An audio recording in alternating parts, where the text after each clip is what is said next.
I am Kendra, 35 years old and a senior forensic accountant.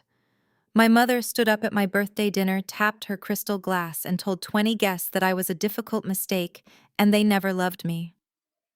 The room froze. My sister smirked and her white husband laughed into his drink. I did not cry. I simply stood up, wiped my mouth, thanked her for the truth, and walked out. By midnight, I had cut off every dollar funding their luxurious lies. The next morning, I woke up to 72 missed calls. Before I continue this story, let me know where you are watching from in the comments below. Hit like and subscribe if you have ever had to cut toxic family members out of your life to protect your peace. Growing up in a wealthy Atlanta suburb, my family was obsessed with image. My mother Vivian paraded us around like trophies at Sunday service and country club galas. But behind the heavy oak doors of our ancestral home, I was the permanent outsider. I was too quiet, too studious, and never fit the polished, outgoing mold she demanded. That role belonged exclusively to my younger sister Aaliyah, the golden child who could do no wrong. While Aaliyah was handed every opportunity, every designer dress, and endless praise, I was treated like a burden. I buried myself in numbers and ledgers, eventually building a highly successful career in forensic accounting.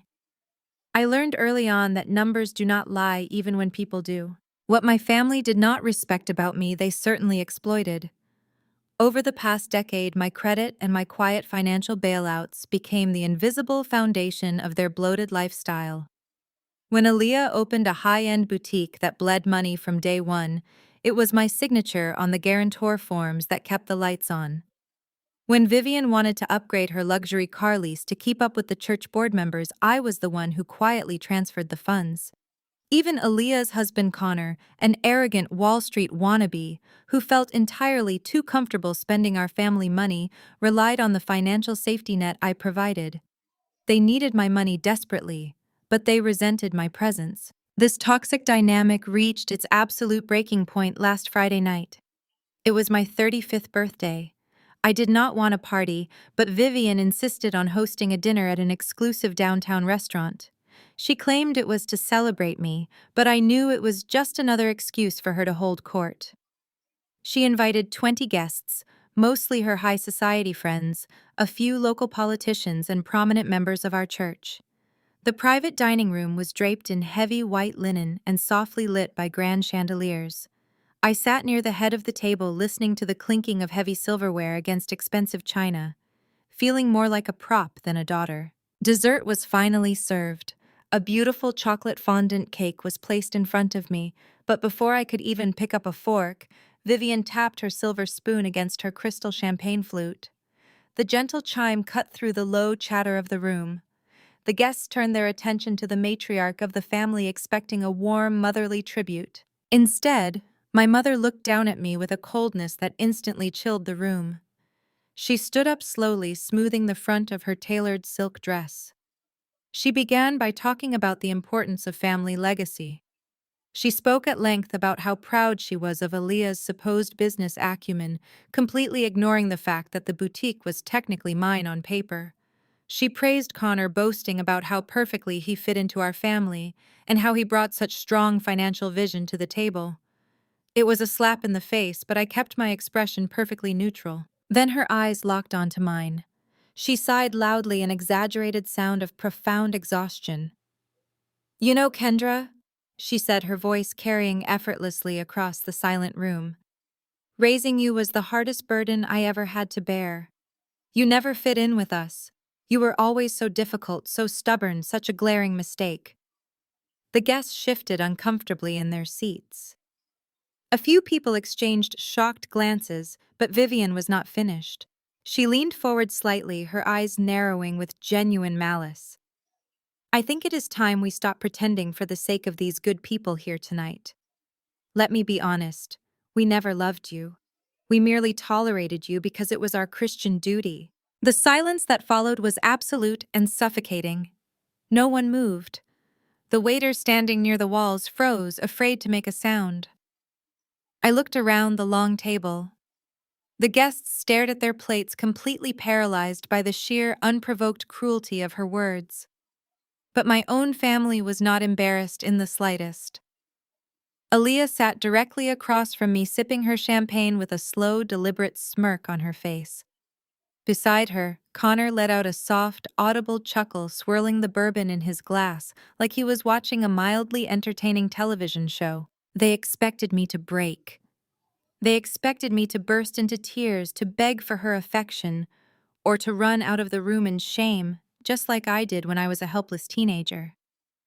They thought this public humiliation would put me back in my place and remind me that I was nothing without their conditional acceptance.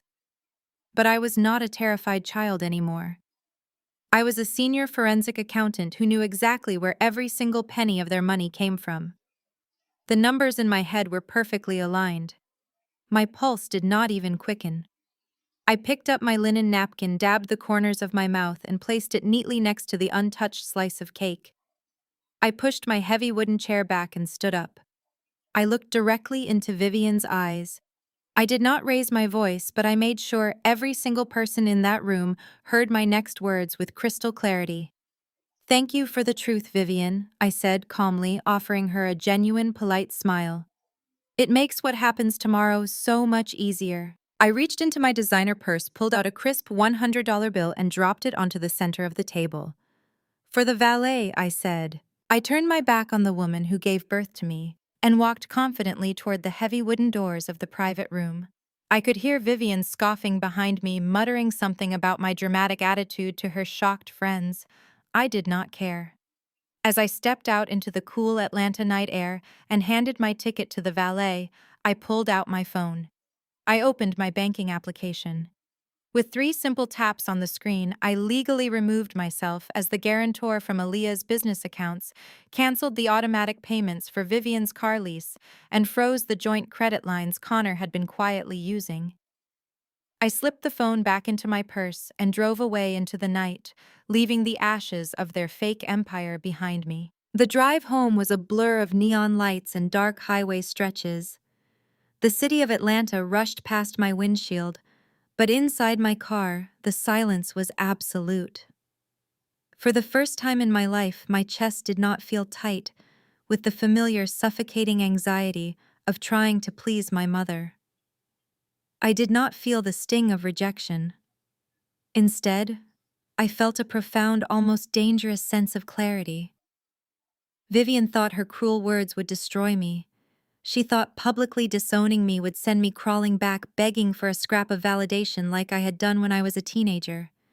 She severely underestimated the woman I had become. For 10 years, I had been the silent, invisible architect of the Jackson family illusion. When I first started making real money at my accounting firm, I genuinely thought sharing it would finally buy me a place at their table. I paid off my mother's secondary mortgage when my father passed away. I fronted the massive capital required to open Aaliyah's so-called luxury boutique in Buckhead. I even co-signed the corporate credit lines Connor used to play big shot with his Wall Street buddies. I kept their sinking ship afloat while they stood on the deck in designer clothes and complained about how I folded the sails. They demanded my loyalty, but treated my presence as an embarrassment. I pulled into the private garage of my townhome. It was a sleek, modern space I had purchased entirely on my own, miles away from their pretentious country club neighborhood. I walked inside, dropped my keys on the granite counter, and headed straight for my home office. The few taps I made on my phone outside the restaurant were just the emergency locks. Now it was time for the complete surgical removal of my name from their financial existence. I opened my heavy-duty desktop computer and logged into my secure banking portals. As a senior forensic accountant, untangling complex financial webs is my daily specialty. Doing it to my own family was surprisingly simple, mostly because they had grown incredibly lazy. They never tracked the accounts or looked at the balance sheets. They just swiped the platinum cards and waited for me to make the negative balances disappear at the end of every month. I started with my sister. Aaliyah's boutique had 4 massive vendor accounts and a revolving line of credit that kept her stocked with imported silks and custom jewelry. My name was listed as the primary guarantor on every single one. With a few deliberate keystrokes, I initiated the formal withdrawal of my financial backing. The banking system prompted a bright red warning on my screen stating that doing so would immediately freeze the accounts until a new guarantor with matching credit was established. I clicked confirm without a second thought. Next was Vivian. My mother drove a brand new top-of-the-line Mercedes that she claimed was a blessing from God for her devotion to the church community. God had absolutely nothing to do with the $2,000 monthly lease payment that automatically drafted from my secondary checking account. I logged into the dealership portal, canceled the autopay, and updated the billing information to reflect Vivian's personal checking account. I knew for a fact her personal account barely had enough to cover her weekly manicures, let alone a luxury vehicle.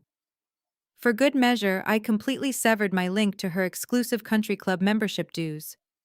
She would have to explain to the wealthy club treasurer why her payment suddenly bounced. Finally, I turned my attention to Connor. My arrogant brother-in-law loved to lecture me at family gatherings about personal responsibility, hard work, and pulling oneself up by the bootstraps. Yet he had been using a high-limit corporate credit card linked directly to my personal wealth for the past 3 years. He called it a temporary bridge loan for his phantom logistics startup. I called it a slush fund for his endless golf outings and expensive steak dinners. I did not just freeze his card. I logged into the fraud department portal, reported the card as compromised, and closed the account permanently. Any tab he had open right now was about to be brutally declined. I closed the portals, walked into the kitchen, and poured myself a glass of ice water. The house was completely quiet. I looked at the digital clock glowing softly on my oven display. It was 11:45. Working in the financial sector, I knew exactly how the banking systems operated. Nightly batch processing for most major financial institutions happens exactly at midnight. That was when the institutional holds would be placed. That was when the automatic vendor payments would bounce. That was when the grand illusion of the Jackson family wealth would officially shatter. I sat down on my living room sofa, placing my phone face up on the glass coffee table.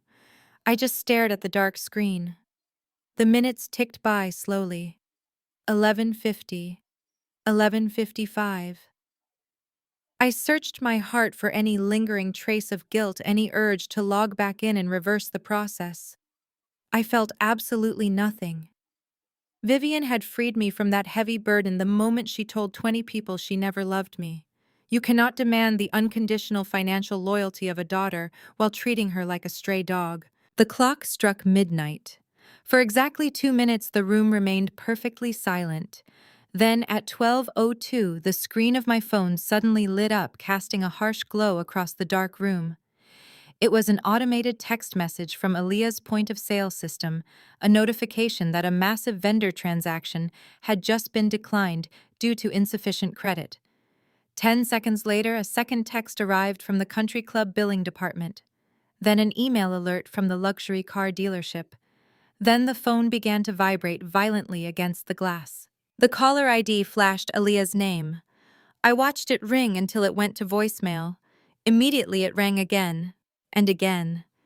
By 12:10, Vivian was calling. Her name flashed across the screen in bold letters demanding my immediate attention and submission, just as she always did. I did not pick up. The phone buzzed relentlessly, vibrating with the frantic, terrified energy of a family whose entire world was collapsing in real time.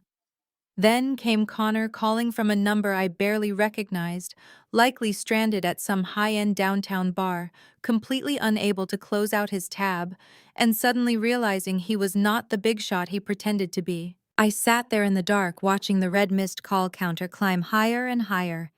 10, 20, 40.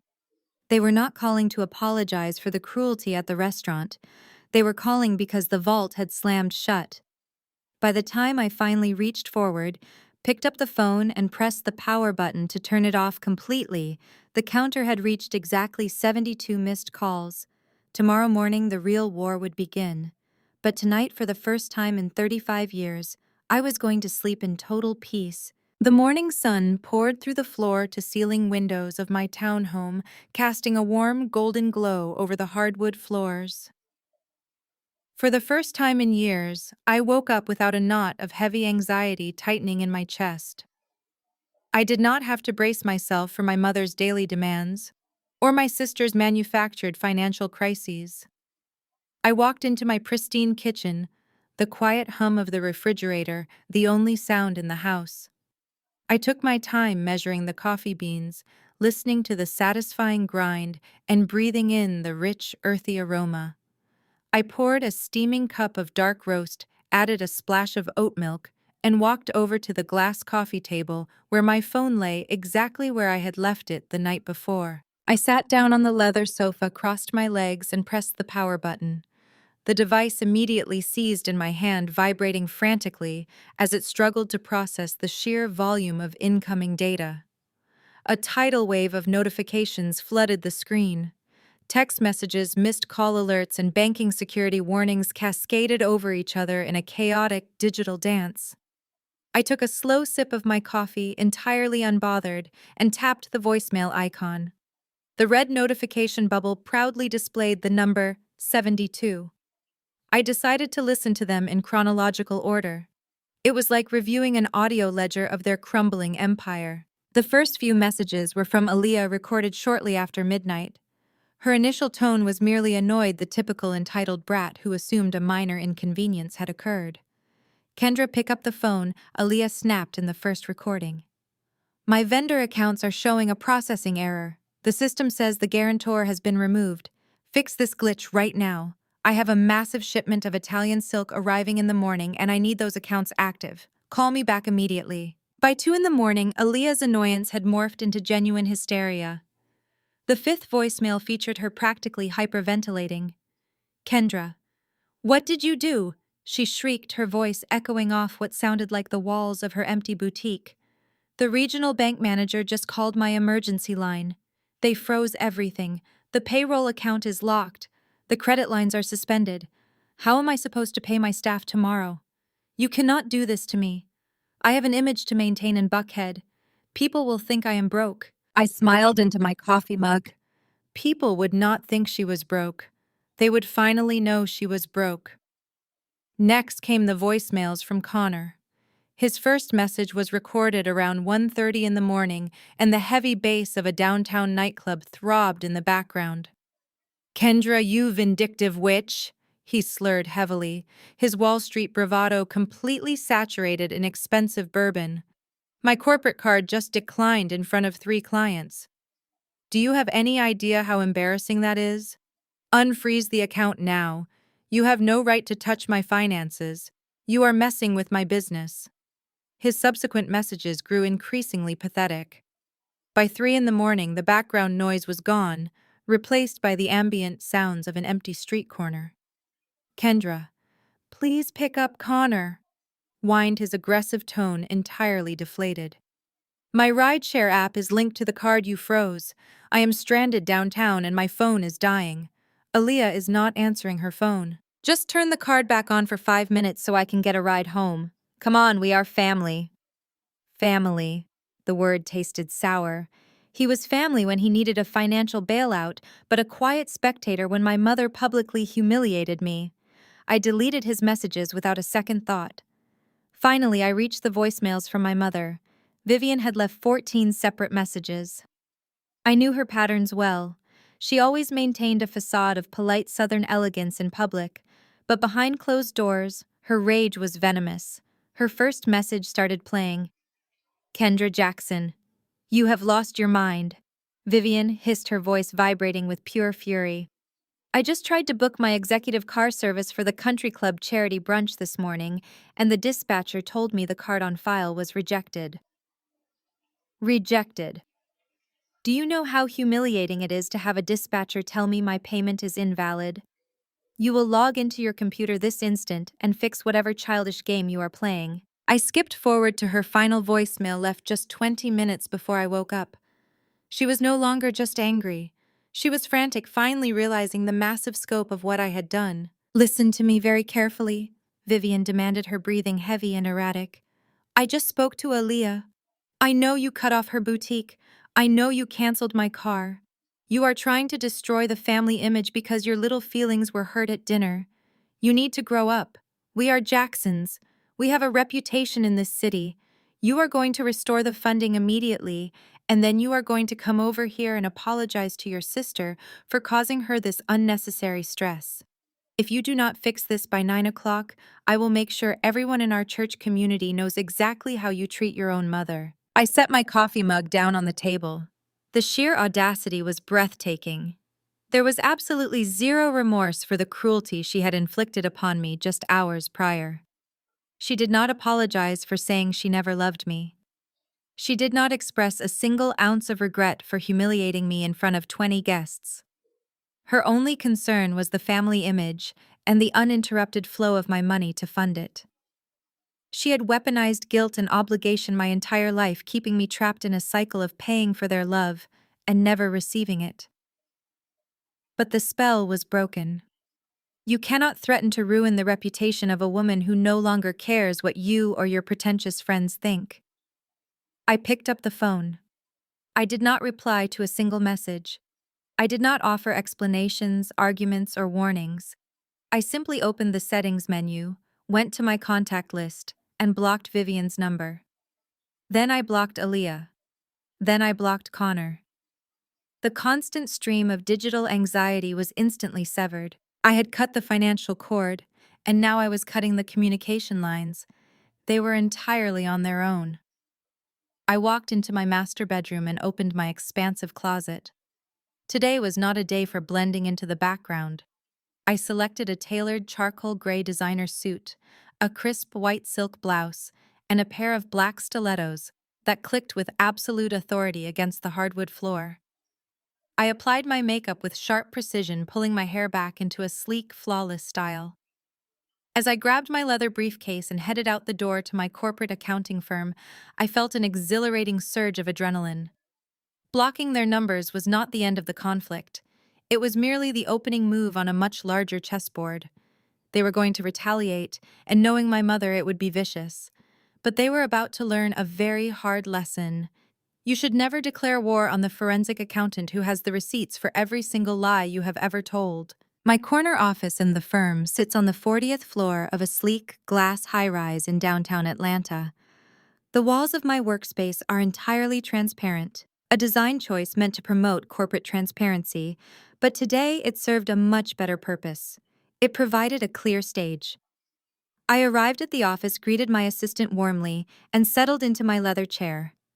The morning was productive. I reviewed several quarterly reports entirely unbothered by the digital silence on my personal phone. At exactly 10:15, the quiet hum of the accounting floor was shattered. I heard the unmistakable sound of raised voices echoing from the main reception area. I looked up through my glass wall just in time to see the heavy security doors swing open violently. Connor marched onto the floor, his face flushed a deep, angry red. Usually, my brother-in-law prided himself on his meticulously curated Wall Street aesthetic. Today, however, the illusion was slipping.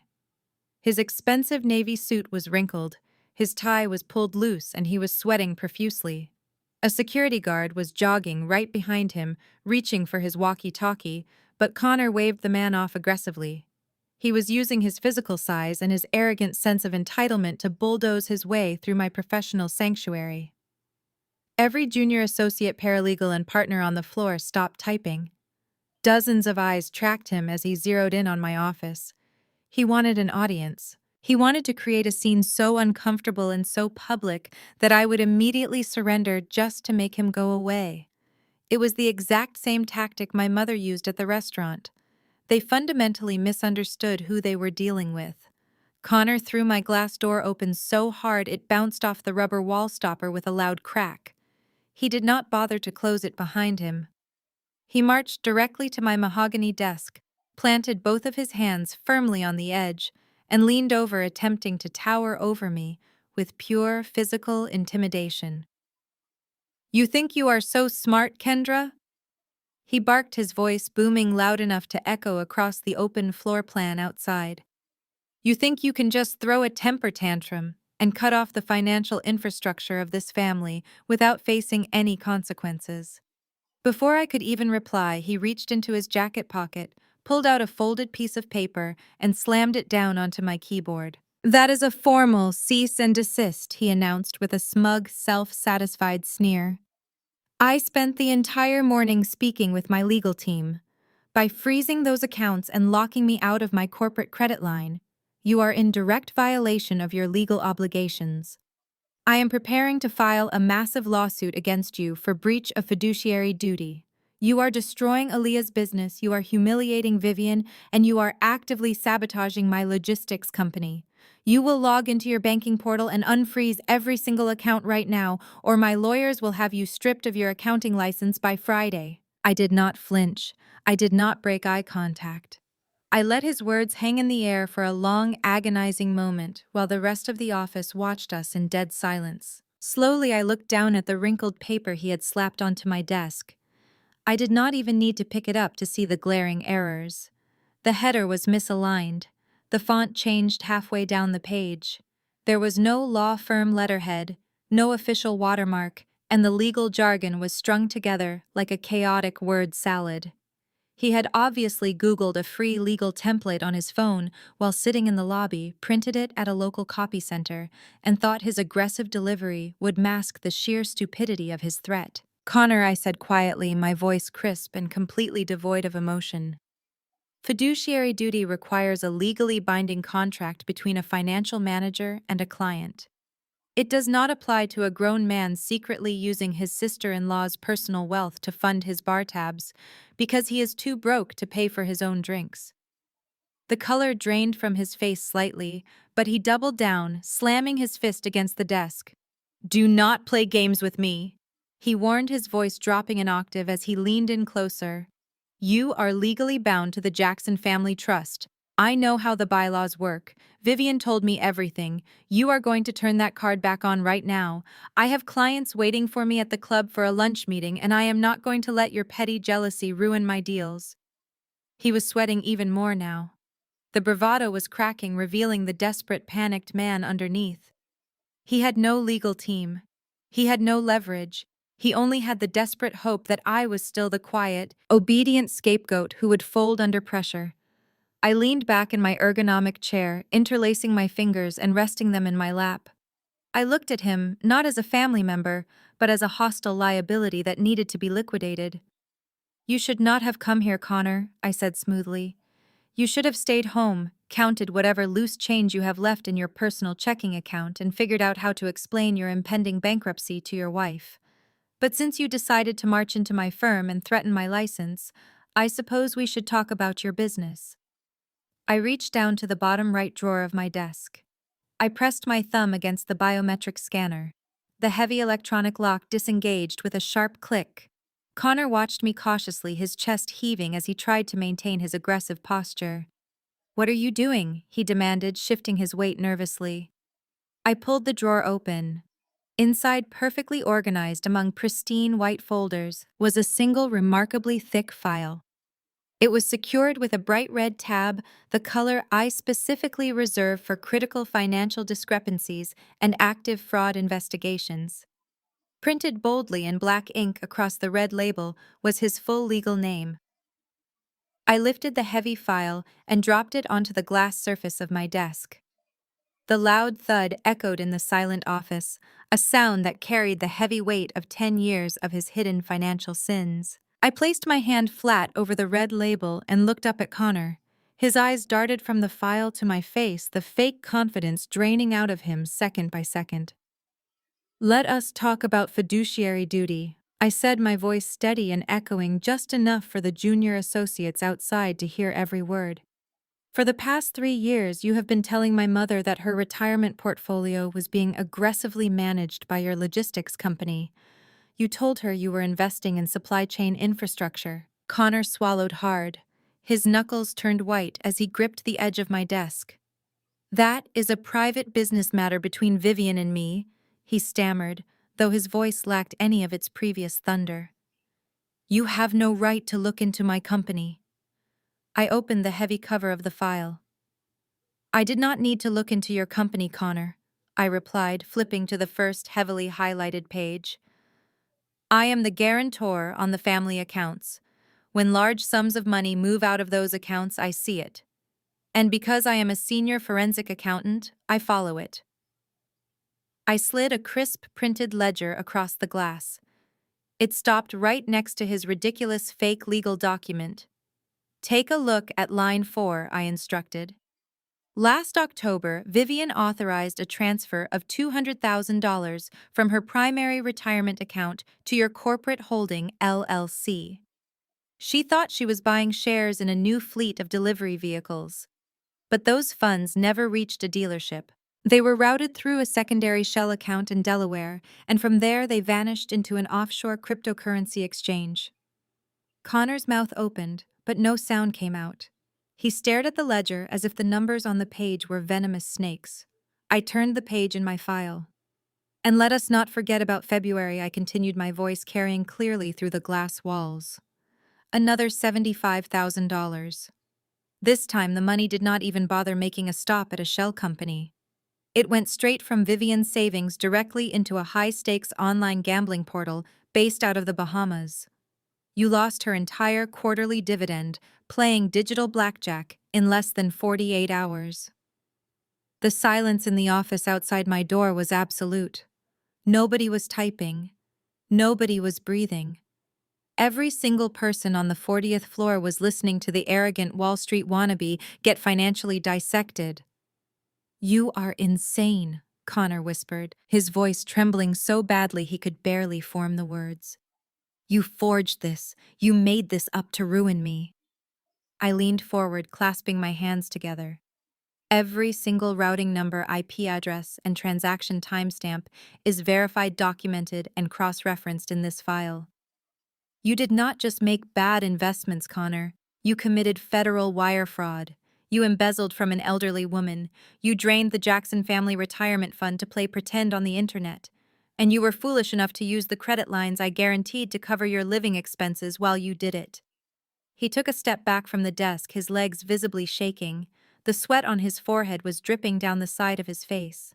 The aggressive, towering man who had stormed into my office just 5 minutes earlier was completely gone, replaced by a terrified criminal realizing he was standing at the edge of a very steep cliff. So I said, offering him a cold, polite smile, "Let us talk about that lawsuit you want to file against me.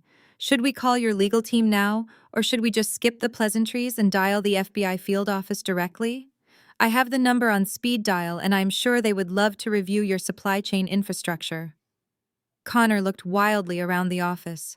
He saw the security guards standing near the elevators watching him closely. He saw my colleagues staring at him with undisguised contempt.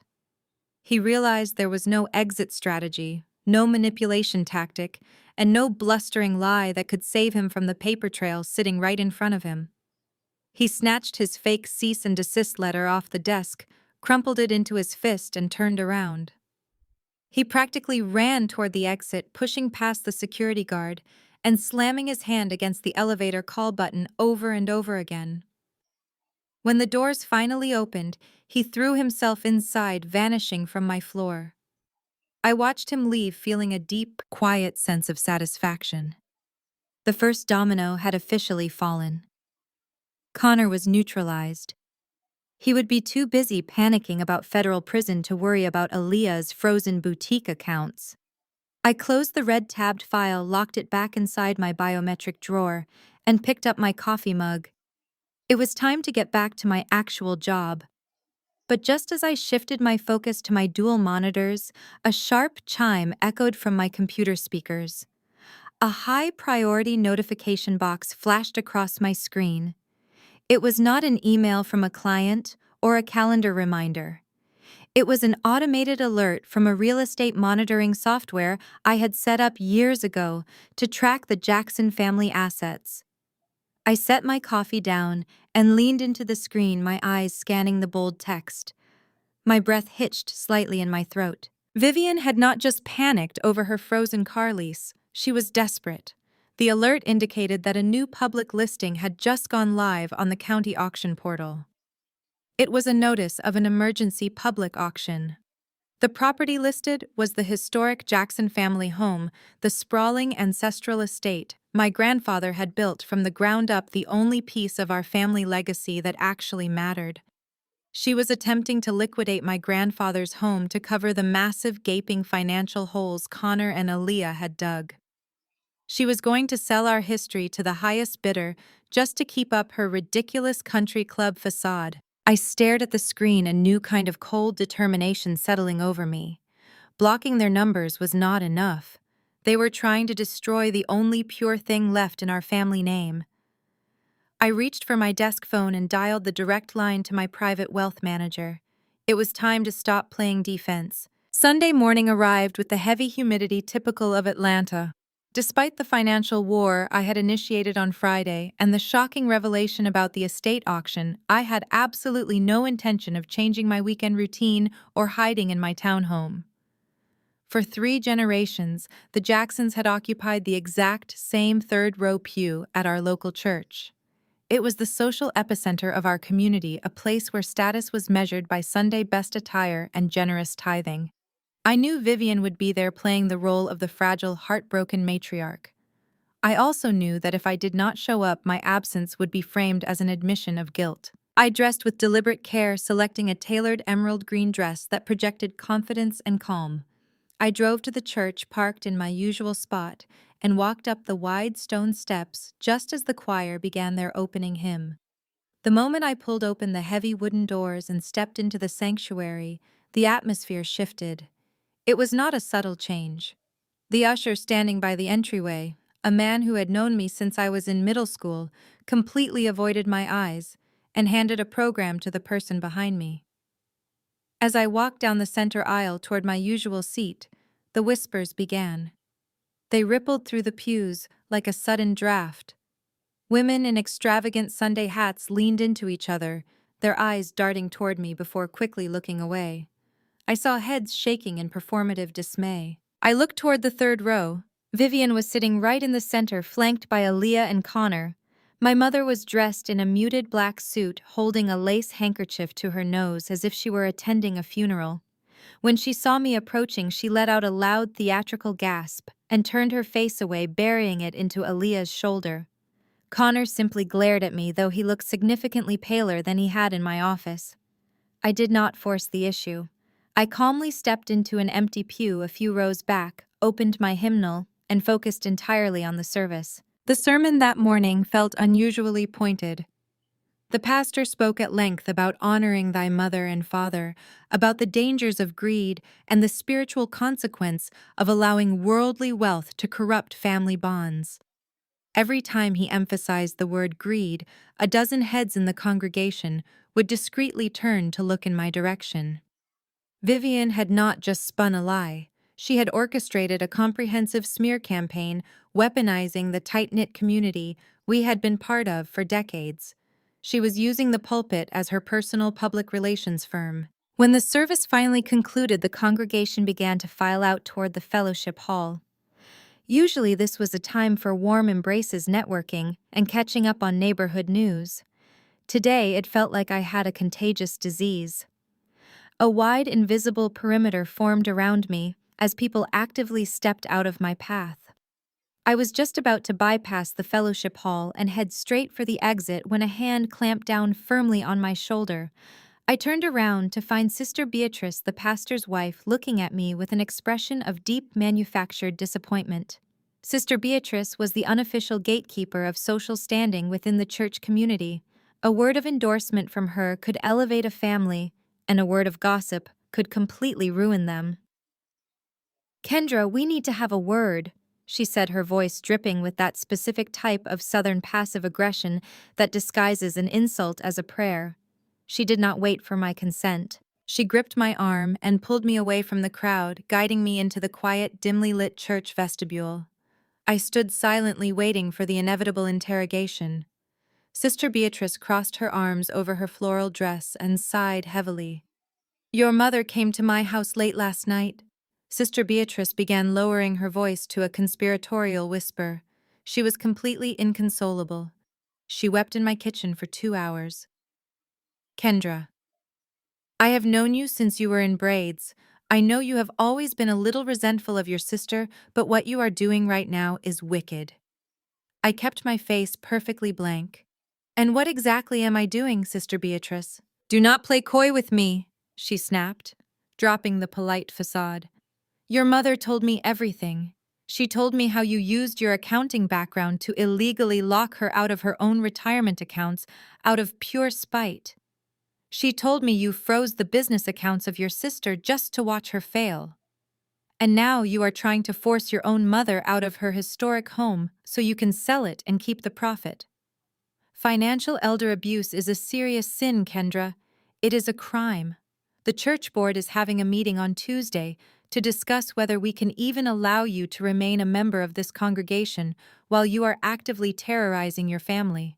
I stared at her, genuinely amazed by the sheer scale of Vivian's lies. She had perfectly flipped the narrative. She took every single crime Connor had committed, every single financial bailout I had provided, and projected them entirely onto me. She was preemptively destroying my credibility. She knew that if she painted me as a jealous, greedy abuser first, no one in this community would believe me when the truth about the embezzlement and the forged mortgage came to light. She was willing to permanently destroy my personal and professional reputation just to maintain her control over the narrative. Sister Beatrice looked at me expectantly, waiting for me to break down in tears to beg for forgiveness, or to desperately try and explain my side of the story. She wanted me to panic. Instead, I offered her a serene, completely unbothered smile. Sister Beatrice, I said, my voice smooth and calm, I suggest you spend a little more time praying for the gift of discernment. You are currently acting as a messenger for a woman who is using the house of God to hide her own financial ruin. I have no intention of explaining my wealth or my boundaries to you or the church board. But I will tell you this. When the truth comes out, and it will come out very soon, you are going to feel incredibly foolish for participating in this slander. I did not give her a chance to respond. I turned on my heel and walked out the heavy front doors of the vestibule, leaving her standing there with her mouth open in shock. As I stepped out into the blinding midday sun of the parking lot, my mind was racing with absolute clarity. The defensive phase of this war was officially over. Vivian wanted to play games with property and reputations. She wanted to use the family home as a pawn. It was time for me to stop waiting for their next move and start playing a much heavier offense. I reached into my purse to grab my car keys, but the sound of hurried, aggressive footsteps clicking against the asphalt made me pause.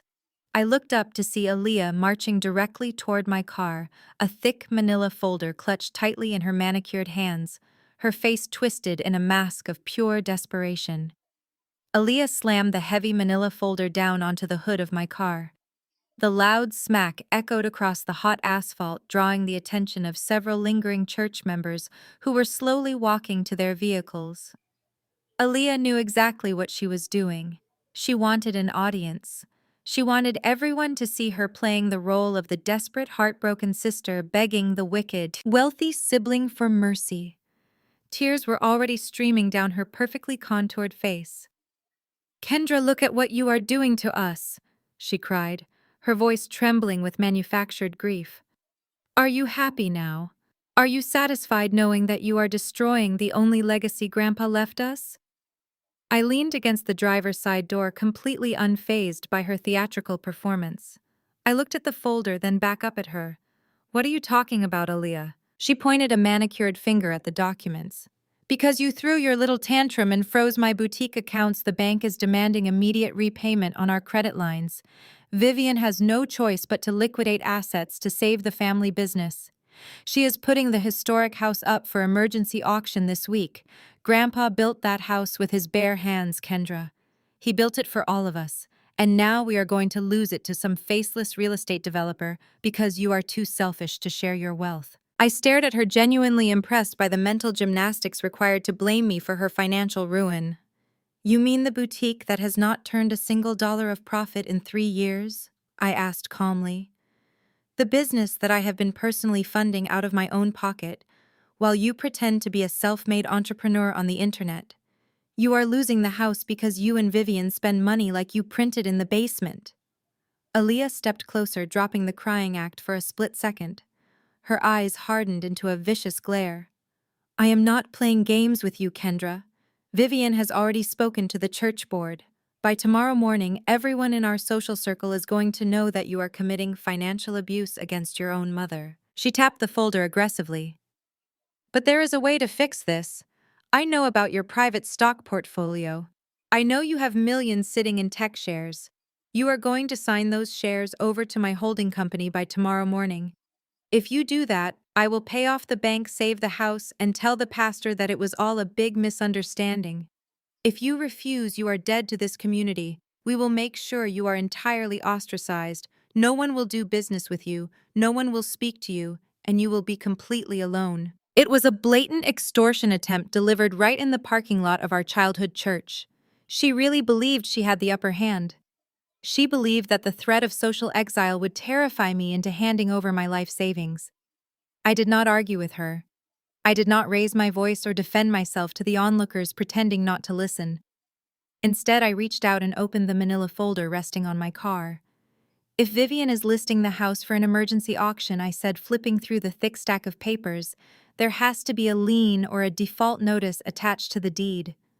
Grandpa left the property free and clear in a family trust. You cannot just sell a trust property to cover a boutique debt without a specific legal trigger. Aaliyah crossed her arms, looking slightly nervous, but maintaining her defiant posture. The legal triggers do not matter. What matters is that you need to pay the balance. I ignored her and scanned the documents. My eyes moved rapidly over the dense legal jargon, instinctively seeking out the numbers, the dates, and the signatures. Within 10 seconds, I found the notice of default. My heart skipped a beat, but I kept my face perfectly still. According to the paperwork, the property was not being sold to cover Aaliyah's recent business debts. It was being foreclosed on by a private commercial bank because of a massive second mortgage. I looked closely at the loan origination date. It was from exactly 2 years ago. The loan amount was for $600,000. I instantly knew where that money went. 2 years ago was the exact time Connor claimed he had secured angel investment funding to launch his Phantom Logistics company. He had not found an investor. He and Vivian had secretly mortgaged my grandfather's paid-off estate to fund his delusions. But that was not the discovery that made my blood run cold.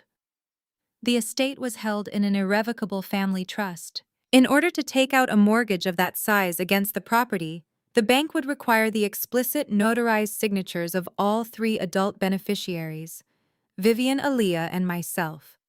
I flipped to the final page of the loan agreement, the signature appendix. I saw Vivian's flowing, elegant cursive. I saw Aaliyah's sharp, bubbly handwriting. And right there on the 3rd line was my name. It was a decent forgery. Someone had clearly practiced tracing my signature from old birthday cards or tax documents. But to a forensic accountant who spends her life verifying the authenticity of financial records, the discrepancies were glaring. The slant of the letter K was too steep. The pressure on the ink pen was uneven. It was not my signature. Connor and Aaliyah had forged my name to illegally mortgage my grandfather's house, and they had kept it a secret for 2 whole years. Now the money was gone. Connor had blown it all on bad investments and gambling, and because I had frozen their access to my credit lines, they could no longer make the secret monthly payments to the commercial bank. The house was going into foreclosure, and Aaliyah was trying to extort my stock portfolio to cover up their felony before the bank came looking for the guarantors. I looked up from the document. Aaliyah was watching me closely, a bead of sweat rolling down her temple despite the shade of the church awning. She was waiting for me to panic. Instead, a slow, genuine smile spread across my face. I closed the folder, tapped it neatly against the hood of my car, and handed it back to her. You know, Aaliyah, I said, my voice bright and entirely unbothered. You and Vivian are absolutely right. I have been very selfish with my wealth.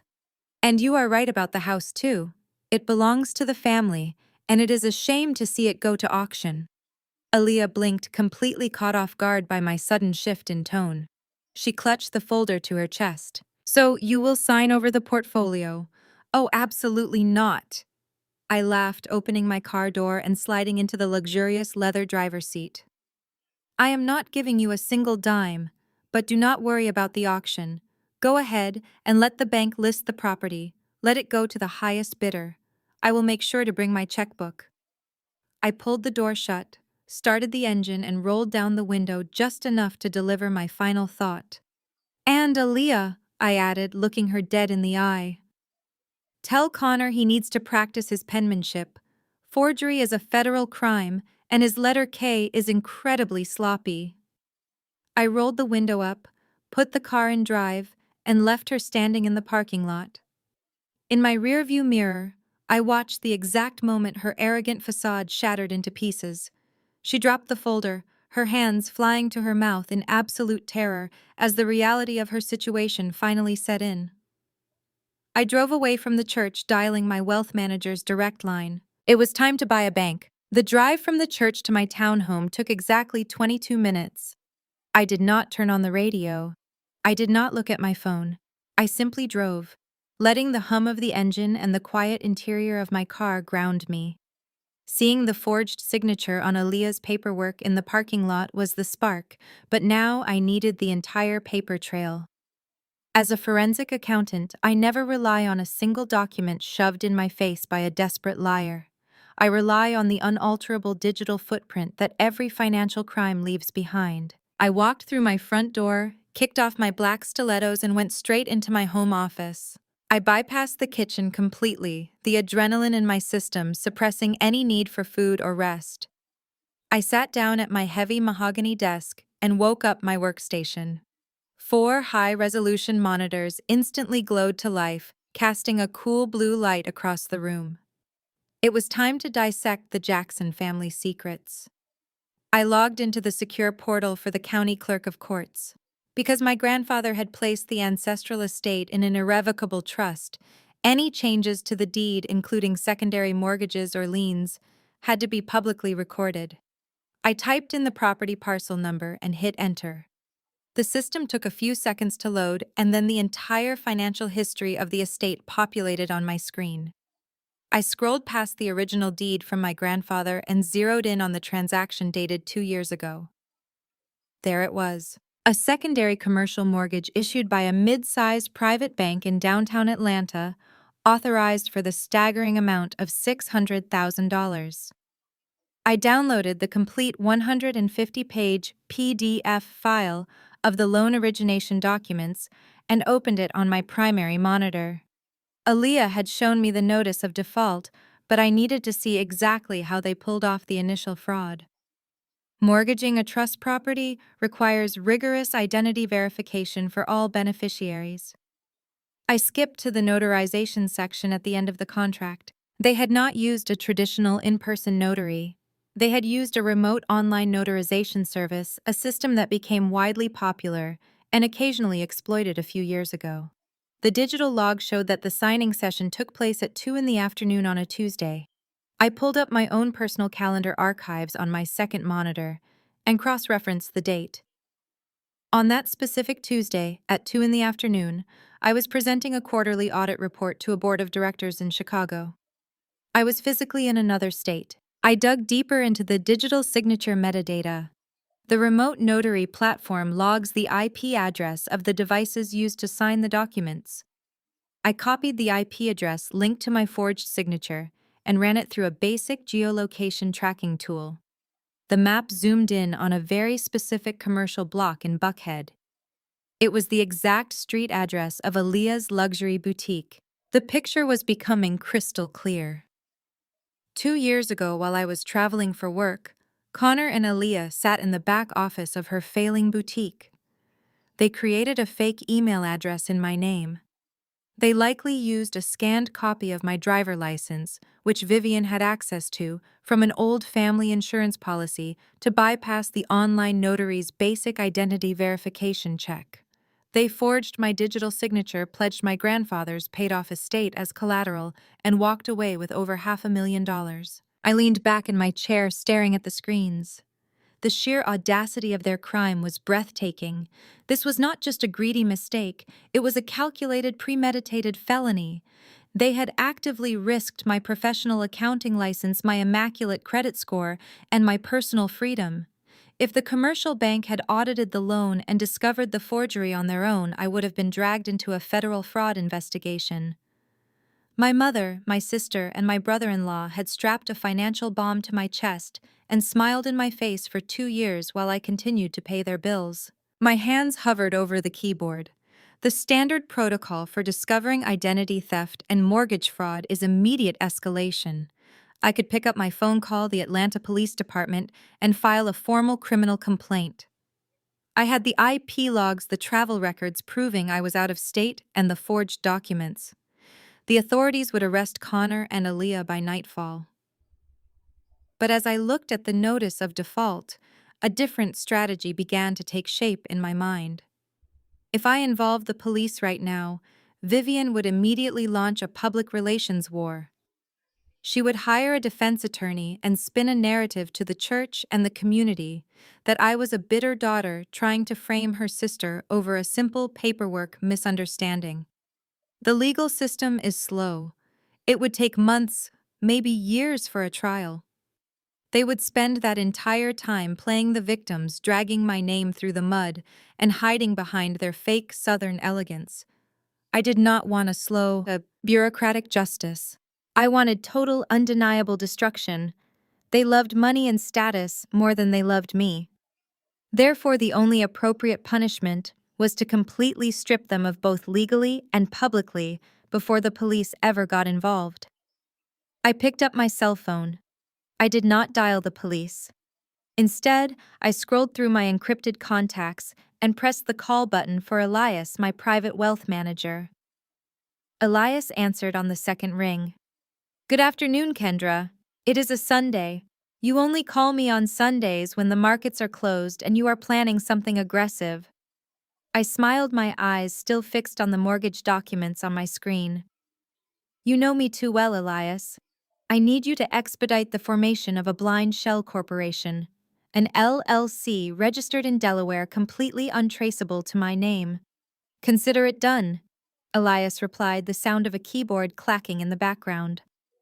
"What are we acquiring?" "I need to buy a distressed debt portfolio from a private commercial bank here in Atlanta." I instructed, reading the name of the bank off the mortgage document. "They hold a secondary mortgage on a residential estate that just went into default. They are preparing to list the property for public auction this week. I do not want it to go to auction. I want my new LLC to purchase the note directly from the bank. Pay them a premium if you have to, just get it done by tomorrow afternoon." Elias let out a low whistle. "Buying defaulted residential debt at a premium is a terrible investment strategy, Kendra. The bank will gladly take your cash, but you are buying a massive legal headache. You will become the sole lien holder. You will have to handle the foreclosure and the eviction yourself." "That is exactly the point, Elias," I said softly. "I want to own the debt. I want to own the deed. I want to be the one holding the gavel. I will have the legal team draft the LLC paperwork within the hour," he confirmed, sensing the absolute finality in my voice. "We will wire the funds and secure the transfer of the mortgage by tomorrow. You will be the new owner of the debt." "Thank you, Elias." I ended the call and set the phone down on my desk. Vivian and Aaliyah thought they were about to lose the house to a faceless bank. They thought they could still manipulate their way out of it by extorting my stock portfolio. They had absolutely no idea that they had just handed me the keys to their entire existence. I was not going to stop them from digging their own graves. I was just going to buy the cemetery. Monday morning arrived with a sharp sense of purpose.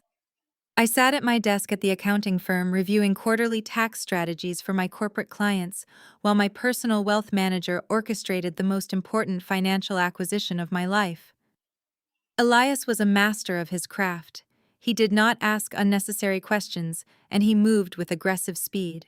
By 10 o'clock, he had successfully established the Blind Shell Corporation in Delaware. We named it Obsidian Holdings LLC. It was a fitting name. Obsidian is volcanic glass formed by rapid cooling after a massive eruption. It is dark, reflective, and incredibly sharp. While I was drafting emails to my partners, the private commercial bank holding the fraudulent mortgage on the Jackson estate officially initiated their foreclosure proceedings. They sent the automated default notices to the primary address. I knew the exact moment the certified letters arrived because my phone, which still had their numbers blocked, began lighting up with notifications from my voicemail application. They were leaving frantic messages again. I did not listen to a single one. I could easily picture the chaos unfolding in that sprawling, stolen house. Connor was likely pacing the hardwood floors, terrified that the bank would audit the loan documents and discover his federal forgery. Aaliyah was undoubtedly hyperventilating about losing her social status and being exposed to her high society friends. And Vivian was surely furiously calling every wealthy member of our church community, begging for a short-term bridge loan to stop the impending auction. But banks do not like residential drama. They do not want to deal with messy evictions, bad press, or complicated family fraud lawsuits. They want liquid capital. So when Elias approached the bank's commercial debt department on Tuesday morning, representing Obsidian Holdings LLC, and offered to purchase the defaulted note for the full balance, plus a generous 10% premium, the bank executives did not hesitate. They practically tripped over themselves to approve the transfer. They drew up the assignment of mortgage, legally transferring the entire $600,000 debt, along with all the accompanying rights, to foreclose directly to my shell company. By Wednesday afternoon, the massive wire transfer cleared from my private accounts.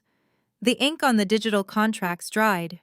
The original commercial bank completely washed their hands of the Jackson family. I sat in my office looking at the final confirmation email from Elias. Attached was a high-resolution PDF of the newly assigned deed of trust. Obsidian Holdings, LLC, was now the sole legal lien holder of the historic Jackson estate. I stared at the document for a long time. My grandfather had built that house with his own hands, intending it to be a safe haven for our bloodline. Vivian, Aaliyah, and Connor had turned it into a casino chip to fund their vanity.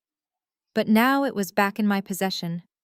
If the debt was not paid in full, I had the absolute legal authority to seize the property, evict the residents, and liquidate their assets. I did not just have leverage anymore. I held the leash to their entire fake kingdom. Connor probably thought he had dodged a massive bullet. With the original bank stepping away from the debt, he likely assumed the threat of a forgery investigation went away with them. He thought his sloppy signature on the second mortgage would be buried in the archives of a private investment firm that only cared about collecting checks. He was entirely wrong. The original bank sent a mandatory courtesy notice to Vivian, Aaliyah, and Connor informing them that their defaulted mortgage had been sold. The notice clearly stated that the public auction had been temporarily canceled pending a portfolio review by the new lien holder, Obsidian Holdings LLC. To a normal, rational person, this would simply mean a new, potentially more aggressive debt collector owned their misery. But to Vivian Jackson, a woman whose entire existence was built on toxic narcissism and a twisted interpretation of divine intervention, this was a miraculous rescue. She saw the words private investment firm and auction canceled, and her mind immediately fabricated a fairy tale. She convinced herself that some wealthy anonymous angel investor from the community had heard of her plight and stepped in to save the great Jackson legacy. She believed her prayers had been answered and her status had been preserved. I knew her delusion was fully formed when my phone buzzed on Thursday morning. I had temporarily unblocked her number the night before, strictly to monitor her movements and see if she would attempt to flee the state with any of the estate's remaining valuables. Instead of a desperate plea for mercy, the screen lit up with a text message. I picked up the device and read the words. The sheer blinding arrogance of her message was almost poetic. God provides for the righteous, Kendra, the text read. An angel investor just bought our debt and canceled the auction. You tried your hardest to destroy this family out of petty jealousy, but you failed to ruin us. The Lord protected our legacy from your greed. We are hosting a celebratory dinner at the country club tomorrow night to honor our deliverance. You are welcome to attend, assuming you are finally ready to apologize and sign over your remaining trust rights to Aaliyah. I read the message twice, letting the absolute absurdity of her confidence wash over me. She really believed she had won. She believed that an invisible savior had descended from the heavens to bless her financial crimes and protect her from the consequences of her own cruelty. She wanted me to sit at another dinner surrounded by the exact same guests from my ruined birthday and watch her gloat about her miraculous victory. She wanted to use this fake angel investor as the ultimate proof that she was right and I was wrong. She wanted to force my complete submission. I leaned back in my heavy leather chair and let out a genuine, unburdened laugh. The trap was not just set. Vivian had walked inside, locked the door behind herself, and handed me the key. I tapped the reply box on my screen. I did not write an essay. I did not correct her delusions or warn her about the impending devastation. I simply typed a single crisp sentence. "See you at the celebration." I hit send, locked my phone, and turned back to my monitors. I needed to call my corporate attorney and tell him to clear his schedule for Friday evening. Tomorrow night I was going to give Vivian Jackson the exact public spectacle she so desperately craved. Friday evening arrived with a crisp breeze that did nothing to cool the suffocating arrogance radiating from the Oakwood Country Club. I pulled my car up to the valet stand, leaving the keys with the attendant, before making my way up the grand stone steps. Vivian had spared no expense for her victory lap. She had booked the Magnolia Room, the most exclusive private dining hall in the club, complete with sweeping views of the 18th hole and an open bar pouring top-shelf liquor. It was an incredibly lavish display for a family that was completely bankrupt just 48 hours prior. I paused just outside the heavy oak doors of the dining room. I could hear the loud self-congratulatory chatter echoing from inside. I smoothed my hands down the sides of my dress. I had chosen my wardrobe with forensic precision. I wore a floor-length, deep burgundy designer gown. It was undeniably expensive and flawless, projecting my personal wealth, but my physical posture was completely manufactured. I dropped my shoulders slightly. I softened my jaw. I let a subtle, exhausted shadow fall across my eyes. I was the picture of a woman who had fought a bitter war and had been completely, utterly crushed. I pushed the doors open and stepped into the room. The conversation died almost instantly. The guest list was identical to my ruined birthday dinner. The same local politicians, the same wealthy business owners, and several prominent members from our church, including Sister Beatrice.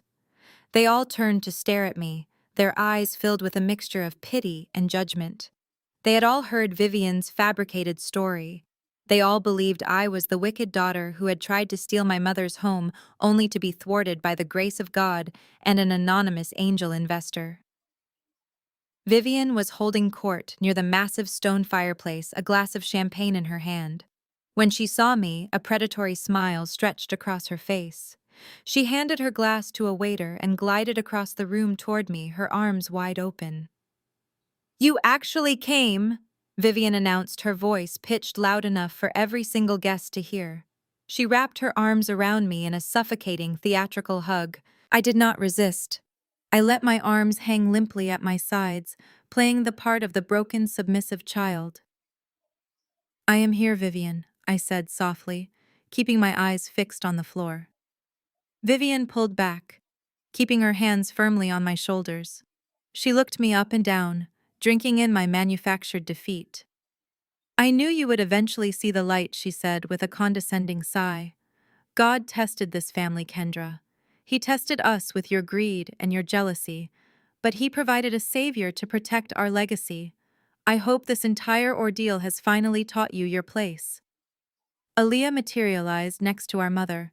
She was wearing a sparkling silver cocktail dress, completely glowing with unearned confidence. She crossed her arms and sneered at me. "It is about time you showed some respect," Aaliyah muttered. "You owe this entire room an apology for the stress you put us through this week." I kept my head bowed, offering a small, pathetic nod. "You are right," I whispered. "I just want to put this all behind us." Aaliyah exchanged a victorious glance with Vivian. They had completely bought the act. They believed my spirit was broken and that the immense pressure of their social smear campaign had finally forced me to surrender. "Come sit down," Vivian instructed, grabbing my wrist and pulling me toward the long dining table. "We have important family business to conclude tonight before we celebrate." I allowed myself to be led to the table. The seating arrangement was aggressively deliberate. I was seated right in the middle, entirely surrounded by their allies. Connor was seated directly across from me. He looked completely revitalized. The terrified, sweating criminal who had fled my office days ago was gone, replaced once again by the arrogant Wall Street wannabe. He leaned back in his chair, swirling a glass of expensive scotch, staring at me with a smug, untouchable grin. He genuinely believed his forged signature was safe forever in the vaults of the mysterious angel investor. The guests slowly took their seats, the room settling into a tense, expectant silence. They all knew this was not just a dinner, this was a public execution of my independence. Vivian remained standing at the head of the table. She picked up a silver spoon and tapped it gently against her crystal champagne flute. The delicate chime echoed perfectly, a flawless mirror image of the moment she had publicly disowned me just 1 week ago.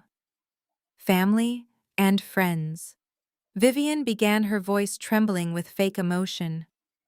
This week has been the darkest trial the Jackson family has ever faced. We were threatened by forces within our own home. We were almost stripped of the historic legacy my late father-in-law built. But the Lord is faithful. An anonymous investor, a true guardian angel, purchased our debt and canceled the auction. They saved us from ruin. A polite murmur of agreement and scattered applause rippled through the guests. Sister Beatrice wiped a tear from her eye. Vivian turned her sharp gaze directly onto me. But salvation requires repentance, she continued, her tone shifting from grateful to authoritative. Kendra has come here tonight to make amends. She has realized the error of her ways. She has realized that she cannot use her money to control this family or destroy her sister. Aaliyah reached under the table and pulled out a thick, leather-bound folder. She slid it across the white linen tablecloth. It stopped directly in front of my plate. In order to truly heal, Vivian announced to the room, we must sever the financial ties that caused this bitter jealousy. Inside that folder is a legal relinquishment form. By signing it, Kendra will formally remove herself as a beneficiary of the Jackson Family Trust. She will surrender any future claims to the estate, the properties, and the assets. It is the only way she can prove her remorse and earn back a place at this table. The entire room watched me in dead silence. Connor leaned forward, resting his elbows on the table, eager to watch me sign away my birthright. Aaliyah tapped a gold-plated pen against the edge of the folder, her eyes gleaming with malice. I looked down at the heavy leather folder. I let out a long, ragged breath, making sure my shoulders trembled just enough to sell the illusion. I slowly reached out with a shaking hand and picked up the gold pen. I was the perfect picture of total submissive defeat. As I held the heavy gold pen suspended above the leather folder, my hand trembling in a perfectly calculated display of defeat, Vivian suddenly reached out. She placed her perfectly manicured hand gently over mine, pressing the pen down onto the table. "Not just yet, Kendra," Vivian said, her voice dripping with a sickly sweet maternal warmth that she only ever utilized when she had an audience. A moment this significant, a moment of true family reconciliation, deserves to be properly witnessed. Let us eat first. Let us break bread as a healed family before we finalize the paperwork. We have all night to celebrate your return to grace. I released the pen and lowered my hands to my lap, bowing my head in silent agreement. The waitstaff immediately stepped forward, moving seamlessly around the long table to serve the first course of the lavish country club dinner. For the next hour, I endured the most agonizing, masterfully orchestrated psychological torture session Vivian could devise. But I absorbed every single blow with the quiet, submissive grace of a broken woman. I knew that the higher they built their pedestal tonight, the more devastating their fall would be. The microaggressions came in relentless waves. Sister Beatrice, seated just 2 chairs down from me, leaned over her plate of roasted asparagus and offered me a patronizing smile. "The Lord breaks us down so he can build us back up, Kendra," she whispered loudly enough for the entire side of the table to hear. "Sometimes we have to lose our pride to find our place. I am just so relieved you finally decided to stop fighting your own blood." I did not defend myself. I simply nodded, keeping my eyes fixed firmly on my plate. Thank you, Sister Beatrice, I murmured. Connor was practically vibrating with arrogant energy. He ordered a second bottle of $300 scotch for the table, laughing boisterously with a local politician seated to his right. Every few minutes, he would shoot a smug, triumphant smirk in my direction. At one point, he raised his glass toward me, the amber liquid catching the light of the chandeliers overhead. You have to understand how the real world works. Kendra Connor lectured, his tone dripping with unearned authority. You might be good at looking at spreadsheets in a cubicle, but high-level finance is about leverage and networking. You thought you could squeeze us, but you forgot that the Jackson family name carries weight in this city. True investors recognize value. You should take notes. Maybe one day you will understand how big business actually operates. I took a slow sip of my water, masking the sharp smile that desperately wanted to break across my face. You are absolutely right, Connor, I replied softly. I clearly underestimated the power of the Jackson name. Aaliyah chimed in, leaning across the table to ensure she had the attention of the wealthy socialites seated nearby.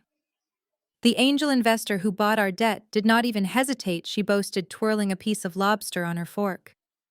They reviewed my boutique business model and the history of our grandfather's estate, and they immediately canceled the bank auction. They recognized that my brand is a staple of this community. It just goes to show that when you do things the right way, the universe rewards you. The guests nodded in agreement, praising Aaliyah for her resilience and her supposed business acumen. I sat in silence, carefully cataloging every single lie, every boast, and every condescending pat on the shoulder. I watched these people, the elite members of my childhood community, blindly celebrate a woman who had forged my signature to steal $500,000 and a man who had gambled away his mother-in-law's retirement fund. They were all completely intoxicated by the illusion of their own superiority. As the dessert plates were finally cleared away, the atmosphere in the room shifted. The low hum of conversation faded as Vivian pushed her chair back and stood up at the head of the table for the second time that evening. She smoothed the front of her expensive silk gown and smiled benevolently at the 20 guests gathered around her. My dear friends, Vivian began, her voice echoing perfectly in the quiet private dining room. Tonight has been a beautiful testament to the power of faith and family. We have weathered a terrible storm. When the foundation of our legacy was threatened, we did not crumble. We stood tall. She gestured proudly toward Aaliyah and Connor. I want to publicly recognize my wonderful daughter and my brilliant son-in-law. Connor navigated these treacherous financial waters with the skill of a true captain. He used his incredible business connections to help secure the angel investor who saved our home. And Aaliyah, my beautiful golden girl, you have shown such grace under pressure. You are the true future of the Jackson family legacy. The guests applauded warmly. Connor puffed out his chest and Aaliyah beamed, blowing a kiss to her mother. Then Vivian turned her gaze toward me. The warmth vanished from her eyes, replaced by a cold, victorious steel, though she maintained her soft maternal tone for the audience. And then there is Kendra, Vivian said, letting out a heavy, theatrical sigh. We all know the struggles we have faced this week. We all know the pain caused by jealousy and a hardened heart. But family is about forgiveness. Despite her deep flaws, despite her selfish behavior, and her attempts to tear us down, we are welcoming Kendra back into the fold tonight. We are giving her the opportunity to wipe the slate clean and start over, not as an adversary, but as a humbled member of this family. Vivian reached down and opened the heavy leather folder sitting in front of me. She pulled out the crisp, white legal document resting inside. It was a formal, irrevocable relinquishment of rights. By signing it, I would legally remove myself as a beneficiary of my grandfather's trust, permanently surrendering any claim to the historic estate, the family assets, and the wealth my grandfather had built. Vivian smoothed the document out with her manicured hands and slid it perfectly into the center of my placemat, directly under the bright light of the chandelier overhead. She picked up the gold pen and held it out to me. This is your moment of redemption, Kendra. Vivian declared, her voice ringing with absolute, unchallenged authority. Sign the paper. Relinquish your ties to the trust. Let go of your greed and be completely free of the jealousy that has poisoned you for so long. The 20 guests held their collective breath, watching me with expectant, judgmental eyes. They were waiting for me to bow my head, sign away my birthright, and accept my permanent role as the defeated outcast. I looked at the pen in Vivian's hand. I looked at Connor's arrogant smirk. I looked at Aaliyah's victorious sneer. And then I slowly reached out and took the pen from my mother's fingers. The gold pen felt remarkably heavy in my hand, its polished surface catching the light of the crystal chandeliers overhead. I stared down at the crisp white paper resting inside the leather folder, right at the dotted line waiting to absorb my signature and erase my birthright. I could feel the collective breath of the room hovering right above me. The 20 guests were perfectly still, their eyes fixed on my trembling hand. They wanted the blood sacrifice. They wanted the absolute undeniable proof that the natural order of the Jackson family had been restored with Vivian at the top and me permanently exiled to the bottom. Vivian leaned in slightly, her eyes wide with a predatory, desperate hunger. She was so close to her ultimate victory she could practically taste it. Across the table, Connor took a slow, triumphant sip of his $300 scotch, completely relaxed in his delusion of safety. Aaliyah adjusted her posture, smoothing her silver cocktail dress, ready to bask in the applause the moment the ink dried on the page. I placed the tip of the pen against the thick parchment. A tiny dot of black ink bled into the white fibers. Then I stopped. I slowly lifted my head, lifting my gaze from the legal document, and let my eyes sweep across the faces of the guests seated around the magnificent dining table. The polite, expectant smiles on their faces began to falter as the silence stretched on a second too long. The manufactured tension in my shoulders melted away. The exhausted, defeated shadow I had carefully painted over my eyes vanished instantly, replaced by a cold, calculating fire. I dropped the gold pen. It hit the table with a sharp clatter that sounded like a gunshot in the dead quiet room.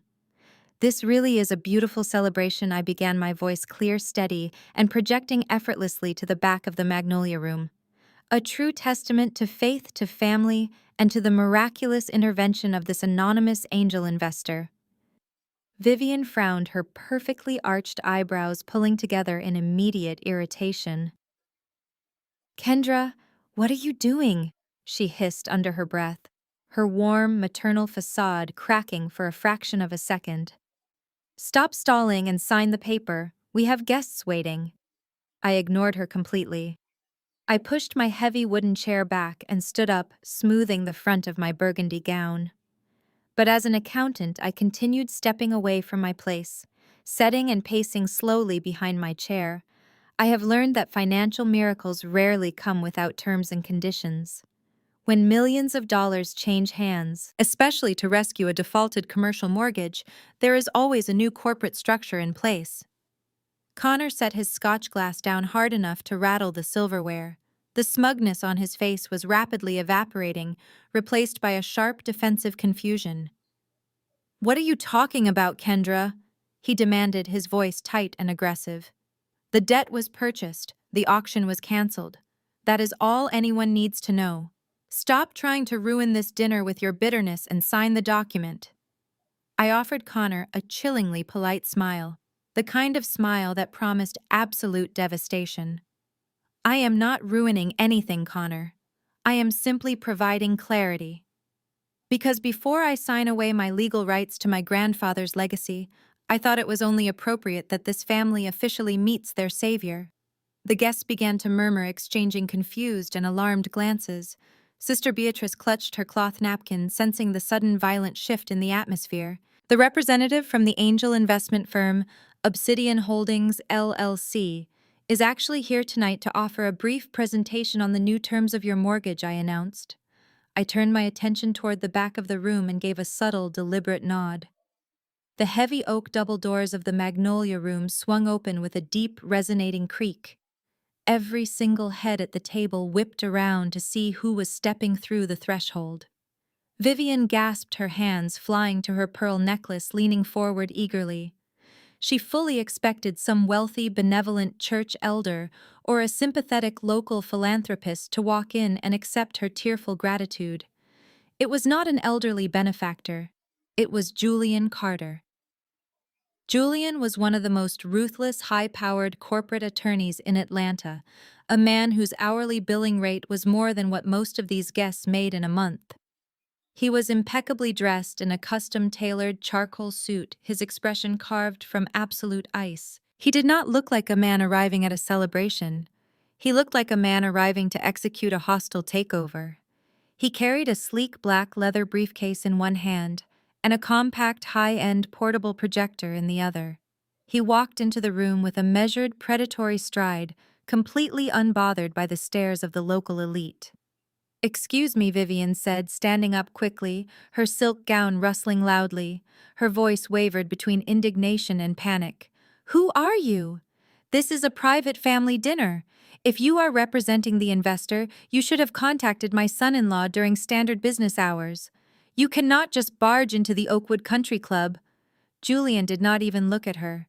He walked directly to the head of the table, bypassing Connor and Aaliyah, as if they were nothing more than decorative furniture.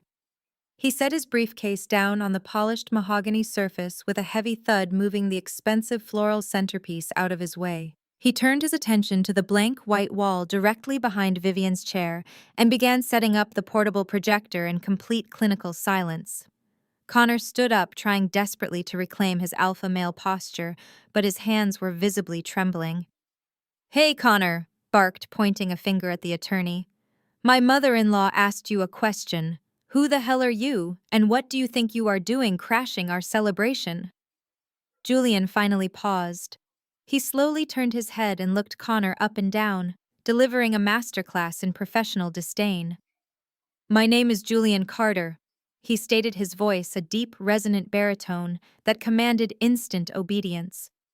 "I am the lead legal counsel for Obsidian Holdings, LLC, the private firm that now holds the exclusive deed of trust to the Jackson estate." Julian turned his gaze toward the rest of the shocked room. "And I am not crashing anything. I was invited by my client." Vivian looked wildly between Julian and Connor, the color rapidly draining from her face. "Your client," she repeated, her voice shrinking into a panicked whisper. "The angel investor. Where are they? Why did they send a lawyer instead of coming themselves?" I picked up my crystal water glass, took a slow, refreshing sip, and walked over to stand right next to Julian. The absolute power of the moment settled over my shoulders like a heavy velvet cloak.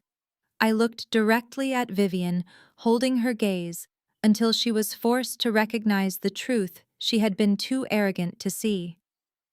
"My attorney just answered your question, Vivian," I said, my voice cutting through the rising panic in the room like a scalpel. "He was invited by his client."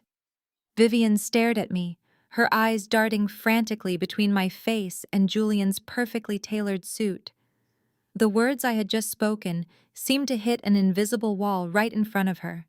She let out a sharp, dismissive laugh, waving her manicured hand as if trying to swat away a fly. "That is ridiculous," she scoffed, looking around at the guests for validation. "Kendra, this is not the time for your childish pranks. You do not have the kind of capital to buy out a commercial banknote." Connor stepped forward. His face flushed a deep shade of angry red. "She is bluffing, Vivian," he declared, pointing an accusing finger at me. "She probably hired this guy off the internet to scare us. It is pathetic. She is just trying to humiliate you because she knows she has to sign the relinquishment form tonight." Julian did not even blink at their desperate denial. He calmly opened his leather briefcase, pulled out a sleek silver laptop, and connected a small cable to the high-end portable projector. He tapped a single key. The machine hummed to life with a low, powerful mechanical whir. A bright, blinding square of white light shot across the length of the dining table, illuminating the blank wall directly behind where Vivian was standing. Every single person in the Magnolia Room turned their attention to the wall. The image projected was not a complicated, jargon-filled legal document that could be easily misinterpreted. It was a perfectly streamlined, undeniably clear corporate ownership flowchart. At the bottom of the screen was the familiar logo of the private commercial bank that had originally held the fraudulent mortgage. Above that logo was a bold, thick arrow pointing upward to a newly formed corporate entity named Obsidian Holdings, LLC. For the benefit of the guests, Julian announced, his voice ringing with absolute chilling authority. "Allow me to clarify the chain of custody. On Tuesday morning, my firm executed a massive wire transfer on behalf of our client. We purchased the entirety of the defaulted debt on the Jackson estate at a significant premium. Obsidian Holdings, LLC, is now the sole legal lien holder. We possess the exclusive uncontested right to foreclose, evict, and liquidate the property at our discretion." Vivian opened her mouth to argue, but Julian raised a single finger, demanding absolute silence. He pressed the spacebar on his laptop. The flowchart on the wall animated smoothly. A new final box appeared at the very apex of the corporate hierarchy, representing the sole managing member and financial backer of the Shell Corporation. The letters inside the box were printed in a massive, bold black font. Kendra Jackson. The Magnolia Room erupted into a chorus of sharp gasps. The polite, country club facade of the dinner party instantly vanished.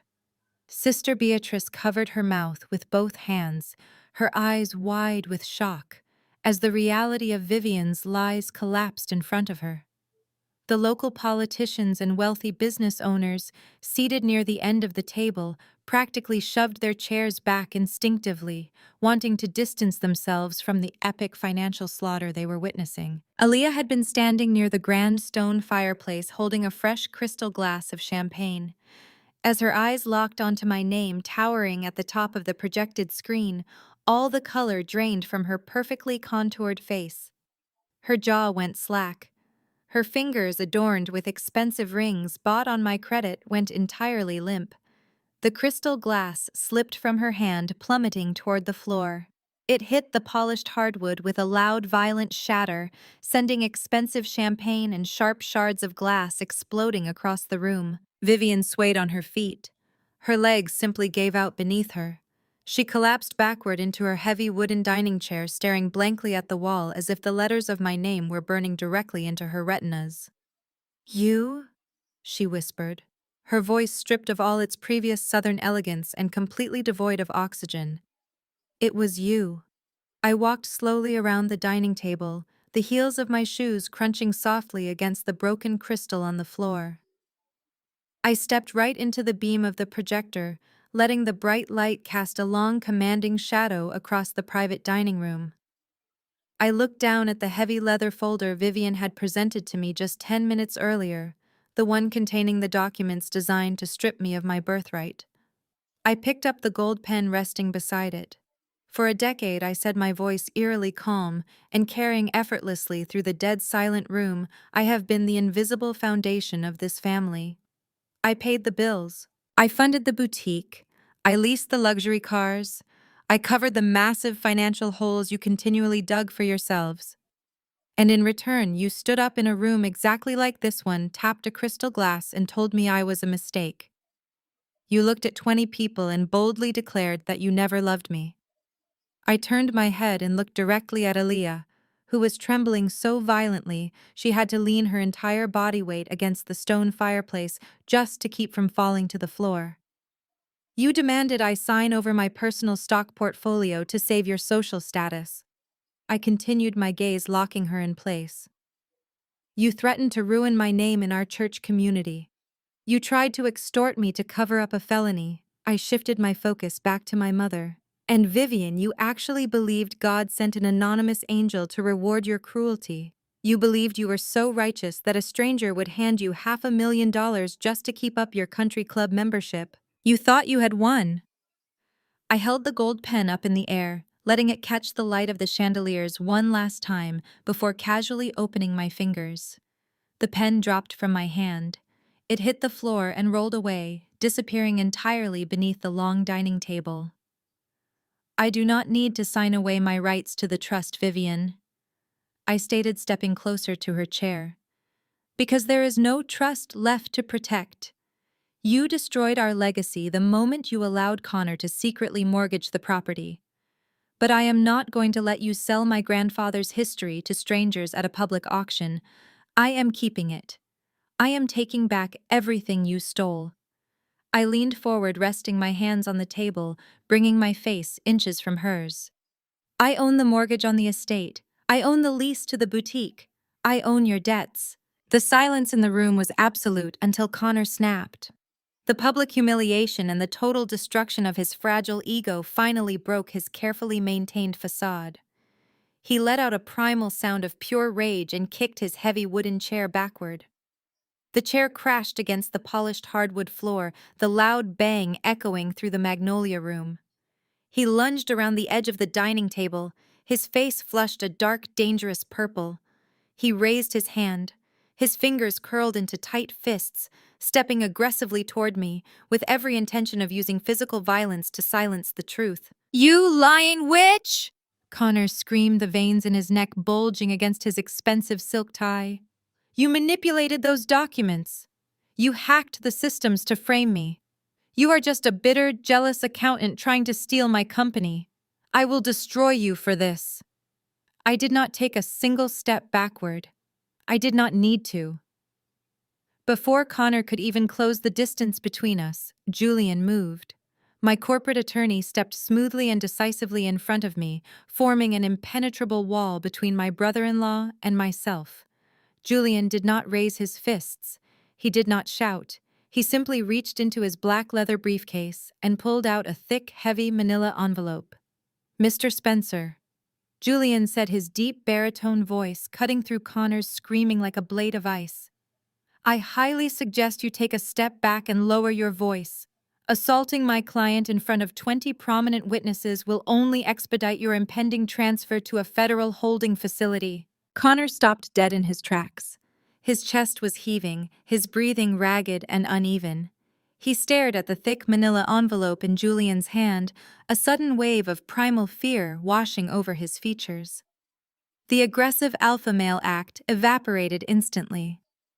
I stepped out from behind Julian, standing shoulder to shoulder with my attorney.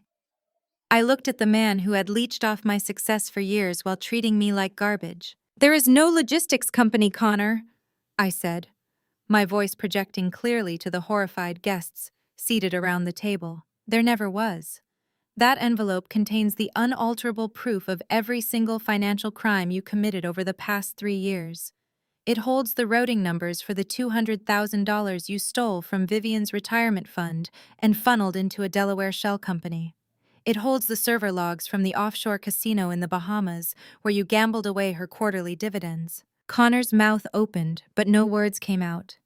The color was rapidly draining from his face, leaving his skin a sickly pale gray. "But the gambling and the embezzlement are just the beginning," I continued, taking one step closer to him. "The real masterpiece is the mortgage. You needed $500,000 to cover up your losses, so you went after my grandfather's estate. You used a remote online notary service. You created a fake email address in my name. You bypassed the security protocols using my old tax documents, and you forged my digital signature to pledge a fully paid-off historic home to a commercial bank. It was a business loan." Connor stammered, his voice cracking pitifully. His eyes darted around the room, begging anyone for support. "It was a bridge loan. I was going to pay it back. I am family. You cannot do this to family. You forged my name to commit mortgage fraud," I corrected him, my tone completely devoid of mercy. "You risked my professional accounting license and my freedom to fund your pathetic vanity, but you do not have to try and explain your terrible business strategy to me anymore." I paused, letting the absolute weight of the moment settle over the room. "Because the FBI field office in downtown Atlanta received a duplicate copy of those exact files an hour ago," I stated clearly. Connor froze entirely. The glass of $300 scotch he had been drinking earlier might as well have been poison. His knees visibly buckled. He stumbled backward, his shoulders slumped, his eyes wide with a terror so profound it completely paralyzed him. He realized in that exact second that his life as a wealthy, arrogant socialite was over. There would be no more country club dinners. There would be no more luxury cars. There was only a federal indictment, a humiliating trial, and years in a prison cell. He looked like a man who had just been handed his own death sentence. As Connor stood completely immobilized by his impending doom, a sudden desperate movement caught my eye. Aaliyah rushed forward from her place near the fireplace. The glamorous, confident sister who had demanded my absolute submission just 20 minutes ago was completely gone. In her place was a terrified, frantic woman whose entire world was disintegrating. Aaliyah looked at her husband, taking in his pale, sweating face and his complete inability to defend himself. Her survival instinct kicked in immediately. Without a single ounce of hesitation, she decided to throw the man she married directly under the bus to save her own skin. I did not know, Aaliyah cried, pushing Connor violently away from her. She turned her tear-streaked face toward me, her hands clasped together in a desperate plea. Kendra, you have to believe me. I had absolutely no idea what he was doing. He told me he secured private investment funding. He handled all the paperwork and the banking. He lied to me, just like he lied to you and Vivian. I am a victim here too. Connor slowly turned his head to look at his wife, absolute betrayal registering in his hollow eyes. Aaliyah, he whispered weakly. Shut up, Aaliyah screamed at him, her voice echoing shrilly in the dining room. You ruined us. You ruined my business. She turned back to me, taking a step forward and reaching out as if to grab my hands. Kendra, please. I will testify against him. I will stand up in court and tell the federal agents everything he did. I will give them full access to his computers. Just please do not take my boutique. Do not take the house. We are blood. We are sisters. You cannot leave me with nothing. I looked at her outstretched hands adorned with diamond rings that I had ultimately paid for. I felt a deep, overwhelming wave of disgust. She was willing to destroy her own husband in a heartbeat if it meant she could keep her social status and her imported silk dresses. I took a step back, refusing to let her touch me. I am a senior forensic accountant, Aaliyah, I said, my voice dropping to a low, lethal register. I do not deal in feelings. I do not deal in crocodile tears. I deal in metadata. And the digital paper trail does not lie. Aaliyah stopped crying. Her hands slowly lowered to her sides as a new kind of panic began to set in. When Julian and I tracked the IP address used to access the remote notary portal, I explained, making sure the 20 guests heard every single word of her exposure. The location did not ping back to Connor's fake office. It pinged directly to the private wireless network inside the back office of your boutique in Buckhead. Aaliyah gasped, taking a stumbling step backward. You were sitting right next to him. I continued my words, striking her like physical blows. You helped him bypass the security questions because you know my personal history better than he does. And while my signature on that massive commercial mortgage was a sloppy forgery, your signature was entirely authentic. You gladly pledged our grandfather's legacy to a bank because you knew your boutique was secretly bankrupt. You have not turned a profit in 3 years, Aaliyah. You are a fraud. The guests began to whisper fiercely among themselves. Sister Beatrice looked at Aaliyah with an expression of pure, unadulterated revulsion. The golden child, the perfect, successful daughter that Vivian had paraded around the community for decades, was completely exposed as a greedy, incompetent criminal. I will say I was coerced, Aaliyah stammered, her voice shaking uncontrollably. I will tell the judge. He forced me to sign it. You cannot testify against him to save yourself, I replied coldly. Because you are not a witness, Aaliyah. You are a co-conspirator. You are going to share that federal indictment right alongside your husband. The realization hit her with the force of a freight train. She had zero leverage. She had no money, no boutique, no social standing, and no defense against the federal authorities. Her entire fake empire had been burned to the ground by the sister she had relentlessly bullied and underestimated. Aaliyah's knees finally gave out. She collapsed backward into one of the heavy dining chairs. She buried her face in her hands, her shoulders heaving as loud, uncontrollable sobs racked her body. Her silver designer dress lost all its sparkle, serving only as a pathetic reminder of the vanity that had destroyed her life. She sat there utterly defeated, crying into her hands while her high society friends watched her spectacular downfall in absolute silence. The sound of Aaliyah crying was the only noise in the Magnolia room. It was a pathetic, hollow sound. I watched my sister weep, feeling absolutely nothing. Then movement caught my eye. Vivian pushed herself out of her chair. Her legs were unsteady. The regal, untouchable matriarch of the Jackson family was gone. Her expensive silk gown suddenly looked like a Halloween costume she was too old to wear. She looked at the faces of her friends. Sister Beatrice was actively turning her chair away. The local politician was whispering to his wife, likely plotting how to distance his campaign from Connor's impending federal indictment. Vivian saw her social empire turning to ash. She realized that authority and intimidation would no longer work. So she deployed her final, most desperate weapon. She weaponized her motherhood. Tears spilled over her eyelashes, ruining her immaculate makeup. She took a trembling step toward me, holding her hands out with her palms facing upward. Kendra. She choked out her voice, trembling with a terrifyingly authentic-sounding agony. Kendra, my sweet girl, please. It was the first time in 35 years she had ever called me her sweet girl. The manipulation was so blatant it almost made me laugh. Look at what is happening to us, Vivian cried, gesturing wildly around the ruined dining room. Your brother-in-law made a terrible mistake. Aaliyah was foolish. But we are your family. We are your blood. You cannot do this to us. You cannot take your grandfather's house away from me. Where will I go? What will I do? I looked at her outstretched hands. You are not losing the house because of me, Vivian. You lost the house 2 years ago when you allowed them to forge my name and pledge our legacy to a commercial bank. You gambled with the roof over your head. I simply bought the debt before the bank could sell it to a developer who would bulldoze it.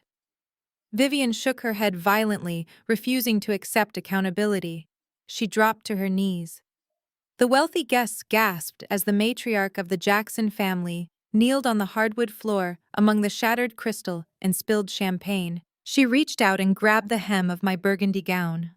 I am your mother, Vivian wailed, looking up at me with desperate tear-filled eyes. I carried you for 9 months. I endured the agony of childbirth to bring you into this world. I clothed you, I fed you. You owe me for giving you life. You cannot put your own mother out on the street. It is an abomination before God. Show some mercy. We are blood. I stared down at the woman gripping my dress. I thought about the thousands of times she had used that exact argument to force my compliance. I thought about the financial bleeding, the emotional starvation, and the public humiliations I had endured because I believed I owed her a debt for simply existing. I reached down and firmly peeled her fingers off my dress. I did not shove her. I simply detached her from me, stepping back, so she was forced to look up at me without any physical connection. Giving birth is a biological function, Vivian, I said, my voice completely devoid of the warmth she was desperately trying to extract from me. It is not a contract for lifelong financial servitude. You fed me and clothed me because that is the legal requirement of keeping a child out of the foster care system. You do not get a medal for doing the bare minimum. Vivian let out a sharp, breathless sob, realizing the guilt trip was completely failing. She opened her mouth to argue, but I did not let her speak. I leaned in closely. I lowered my posture until my face was perfectly level with hers. I mirrored the exact physical movement she had used at my 35th birthday dinner when she decided to destroy me in front of these exact same people. The dining room was so quiet that even the rhythmic ticking of the antique grandfather clock in the corner seemed to echo. I looked directly into her terrified, trembling eyes. Let me be honest, Vivian, I said, making sure my tone carried the exact same sharp, slicing cadence she had used a week ago. I never loved you either. The word struck her like a physical blow to the chest. She gasped, falling back onto her heels. The absolute finality of the statement shattered whatever remaining hope she clung to.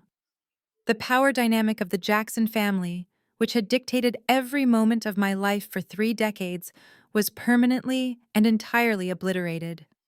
"You have 30 days to vacate my property," I stated clearly, rising back to my full height.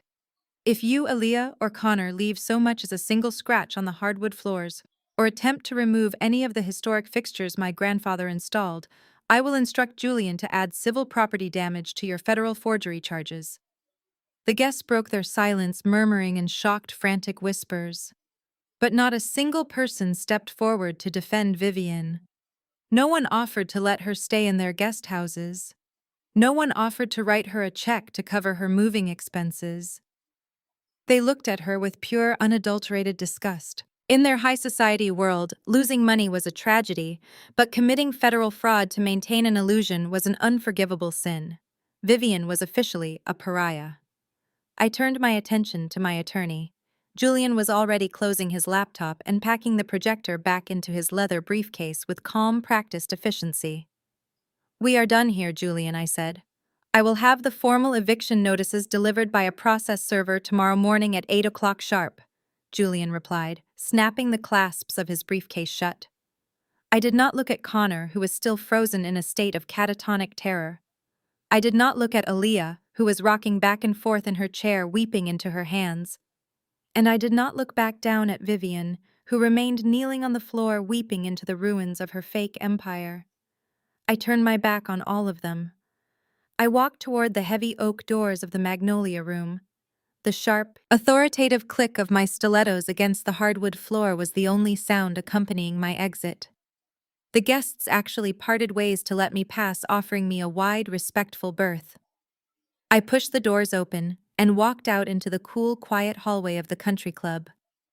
I retrieved my car from the valet, tipping him generously, and slid into the driver's seat.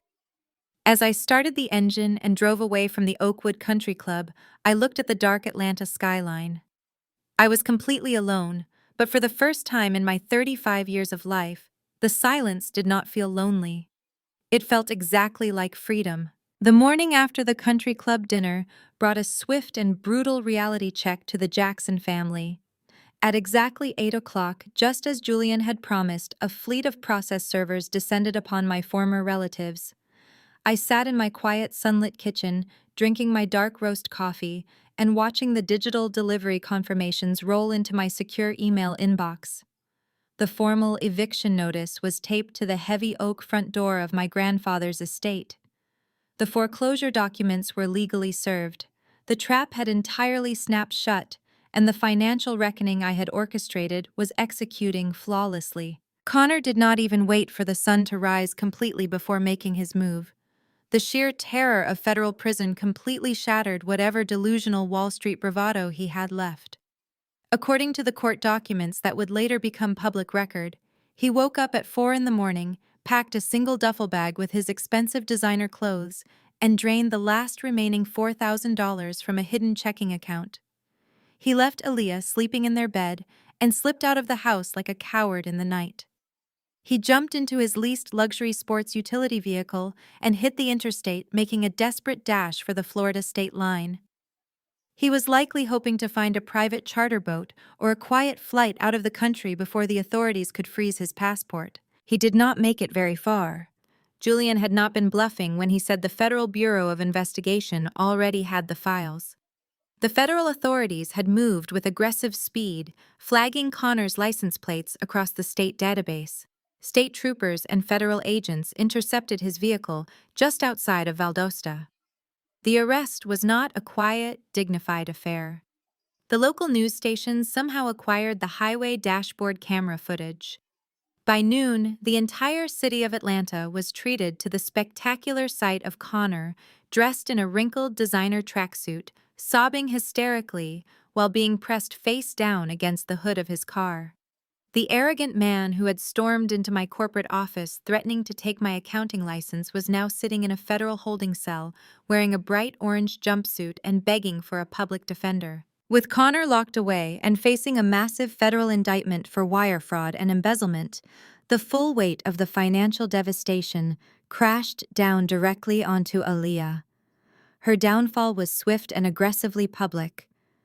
The federal authorities froze every single bank account associated with her name. 2 days after the country club disaster, a fleet of commercial moving trucks pulled up to her high-end boutique in Buckhead. The property landlords having been notified of the criminal fraud investigation, and the frozen assets immediately terminated her commercial lease. I watched from the comfort of my office as the liquidation unfolded online. Everything my sister had built using my credit was systematically dismantled. The imported Italian silks, the custom jewelry display cases, and the expensive modern art she had hung on the walls were seized, boxed up, and sold at a commercial auction for pennies on the dollar. Aaliyah tried to salvage her pride by posting a tearful video to her social media followers, claiming she was the innocent victim of a vindictive corporate takeover. But the internet is ruthless, and the court records regarding the forged signatures had already leaked to local blogs. Her followers turned on her, instantly flooding her comments with mockery and absolute disgust. Stripped of her leased luxury vehicle, her designer wardrobe, and her fake entrepreneurial status, she was forced to move into a cheap extended stay motel near the airport. She spent her days desperately calling defense lawyers who flatly refused to take her case without a massive upfront retainer she could no longer afford. But the most poetic justice of all was reserved for Vivian. My mother had spent her entire adult life worshiping at the altar of public opinion. She had weaponized our church congregation and the country club elite to destroy my reputation. She truly believed that social status was an impenetrable shield that could protect her from any consequence. She learned the hard way that high society loyalty is incredibly fragile, and gossip is a currency that demands constant new sacrifices. The community turned on her with a speed and ferocity that was almost frightening. The Oakwood Country Club Board of Directors held an emergency meeting and voted unanimously to revoke her membership, citing the public scandal and the criminal fraud charges attached to her household. She was formally and permanently banned from the premises. Our church community was even worse. Sister Beatrice, the woman who had cornered me in the vestibule just a week prior to accuse me of financial elder abuse, completely flipped her narrative. She became the loudest voice condemning Vivian's greed. The congregation whispered about Vivian before the Sunday service, during the choir hymns, and in the fellowship hall. Nobody called to check on her. Nobody stopped by to bring her a casserole. The women who used to hang on her every word now crossed the street to avoid walking on the same side of the sidewalk. She was completely ostracized by the very people she had tried to impress. The 30-day eviction window I had granted her closed rapidly. Vivian had spent the first 2 weeks in a state of deep denial, stubbornly refusing to pack a single box, convinced that a wealthy friend would swoop in at the last second to save her. When the final week arrived, and the reality of her situation could no longer be ignored, the panic set in. She tried to hire movers, but her credit cards were completely maxed out and declining everywhere. On the 30th day, I hired a private security firm to oversee the transition. Vivian was forced to leave the sprawling historic estate with nothing but 3 suitcases of personal clothing. The antique furniture, the expensive art, and the crystal chandeliers my grandfather had purchased all belonged to the house, and by extension, to my company. She had to leave it all behind.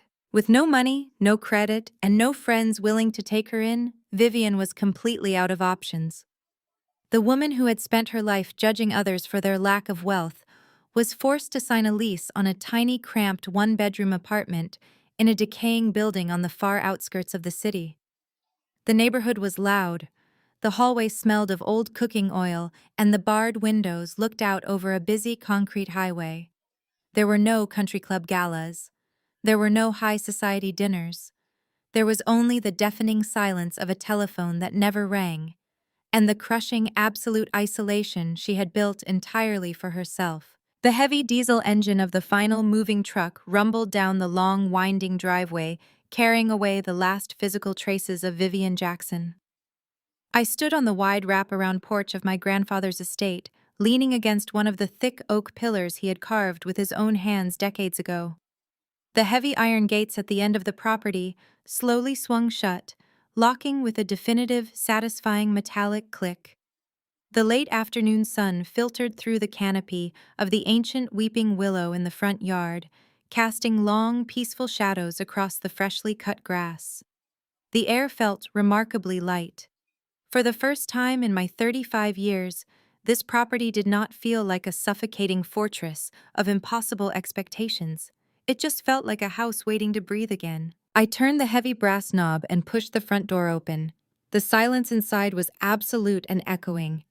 I walked into the grand foyer, my footsteps completely swallowed by the thick, pristine white carpets Vivian had installed years ago. She had spent a decade stuffing this beautiful space with gaudy imported marble statues, fragile vases, and heavy velvet drapes that actively blocked out the natural sunlight. She had covered the original heart pine flooring just to prove she could afford the ridiculous maintenance of keeping white carpets clean. Now, with all her pretentious decorations completely gone, the true bones of the house were finally exposed. It looked battered by her terrible taste, but the foundation was incredibly strong. I knelt near the base of the grand staircase, digging my fingers into the corner of the white carpet, where it met the baseboard.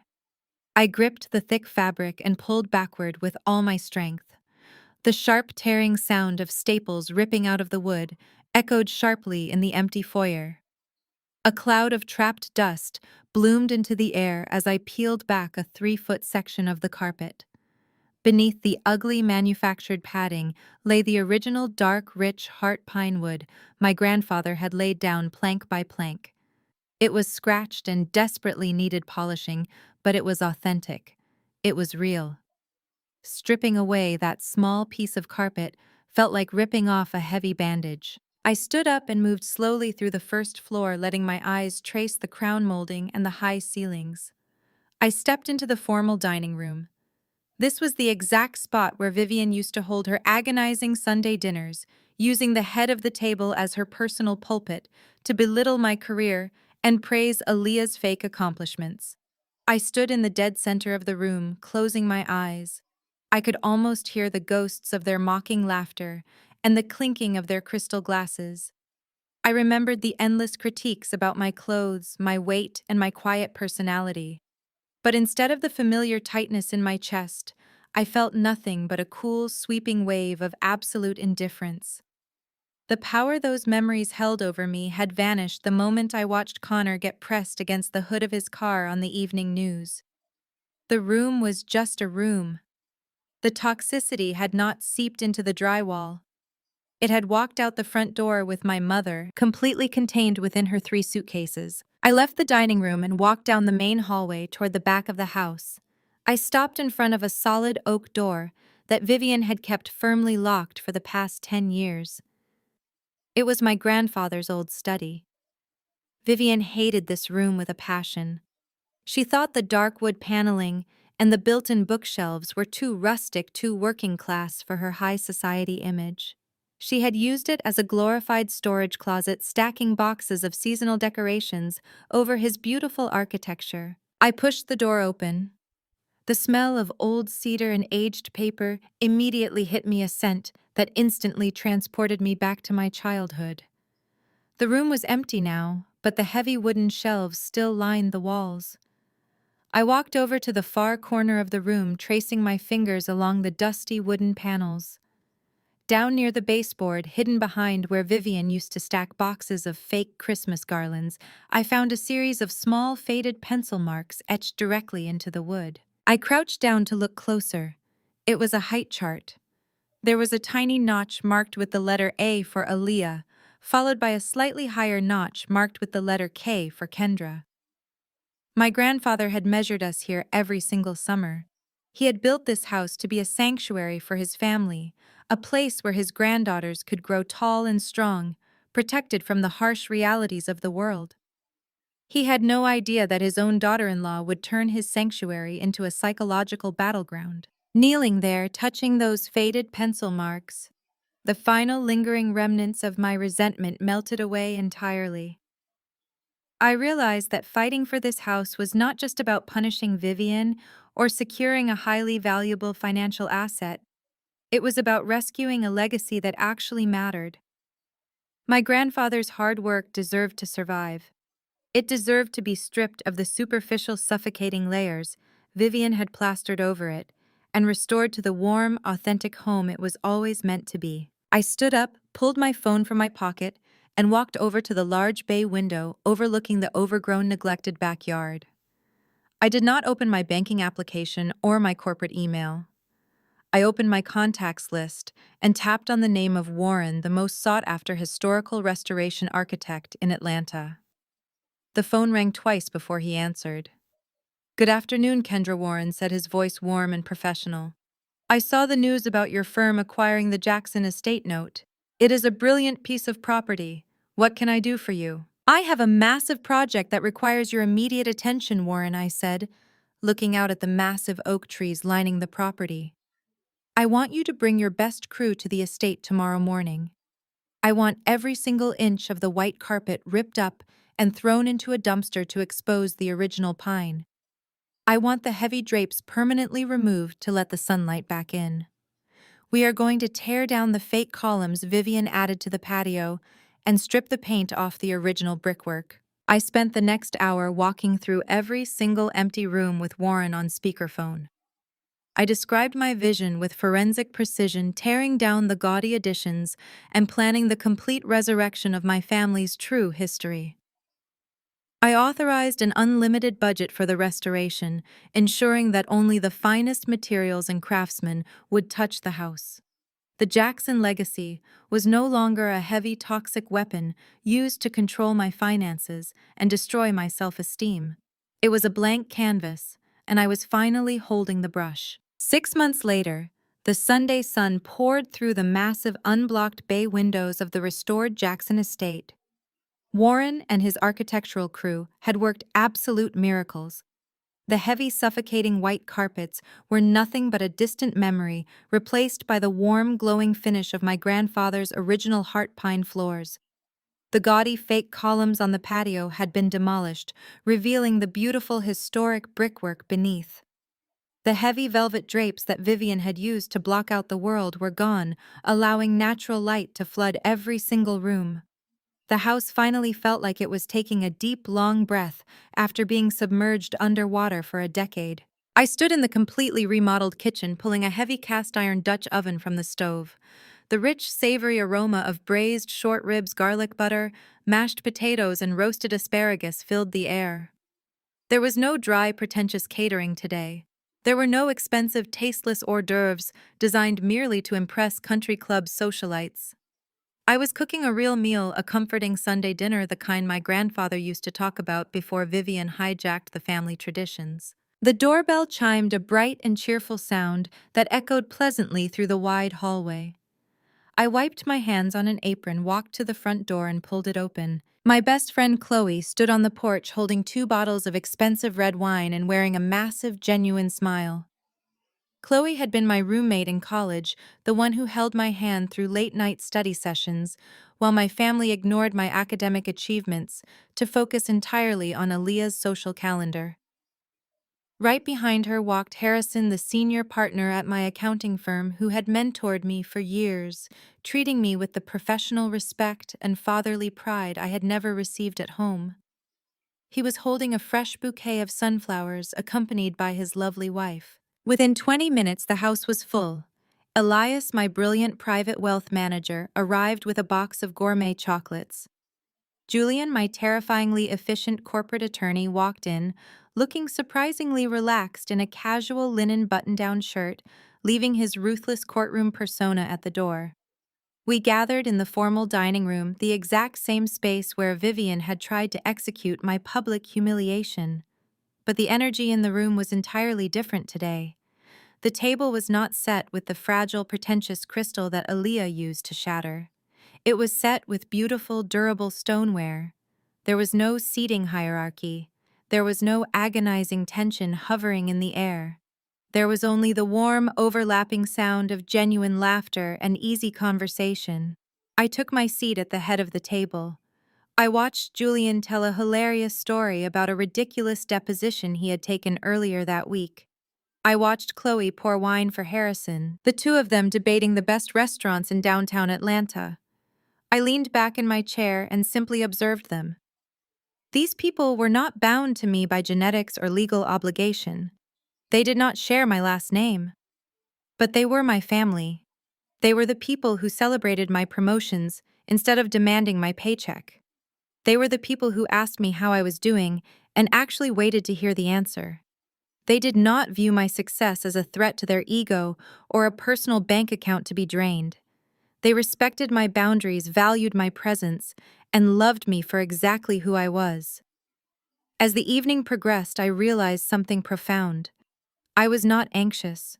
My shoulders were relaxed. I was not mentally preparing myself to absorb a passive-aggressive insult disguised as a joke.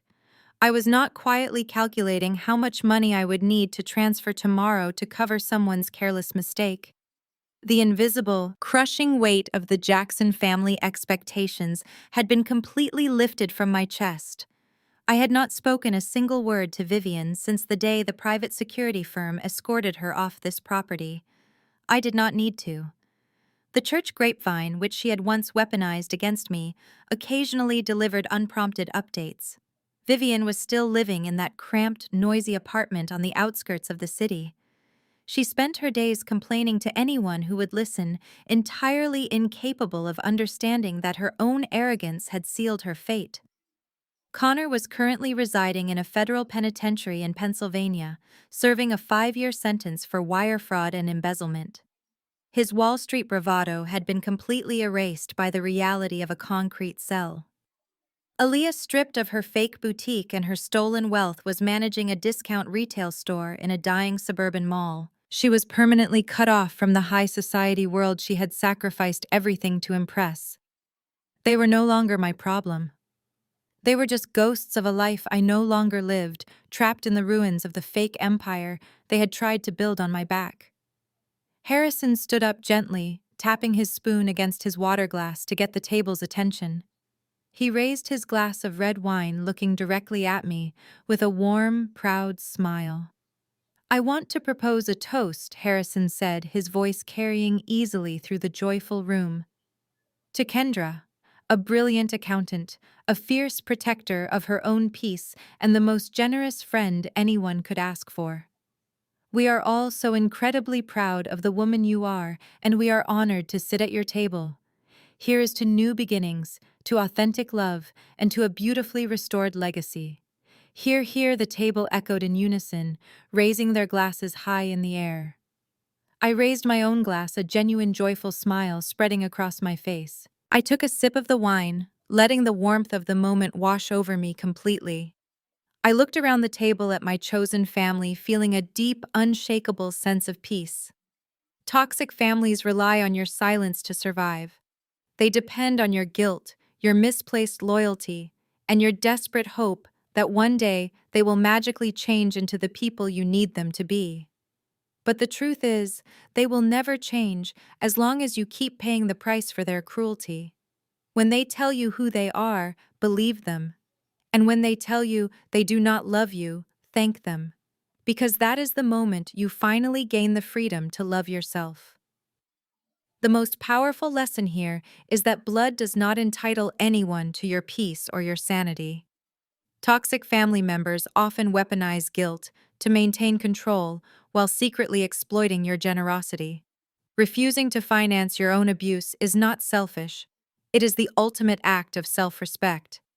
True family isn't defined by genetics or obligation, but by mutual respect, honesty, and support. When toxic people show you their true colors, give yourself the freedom to walk away. Have you ever had to cut ties with toxic relatives? Share your story in the comments below and subscribe for more.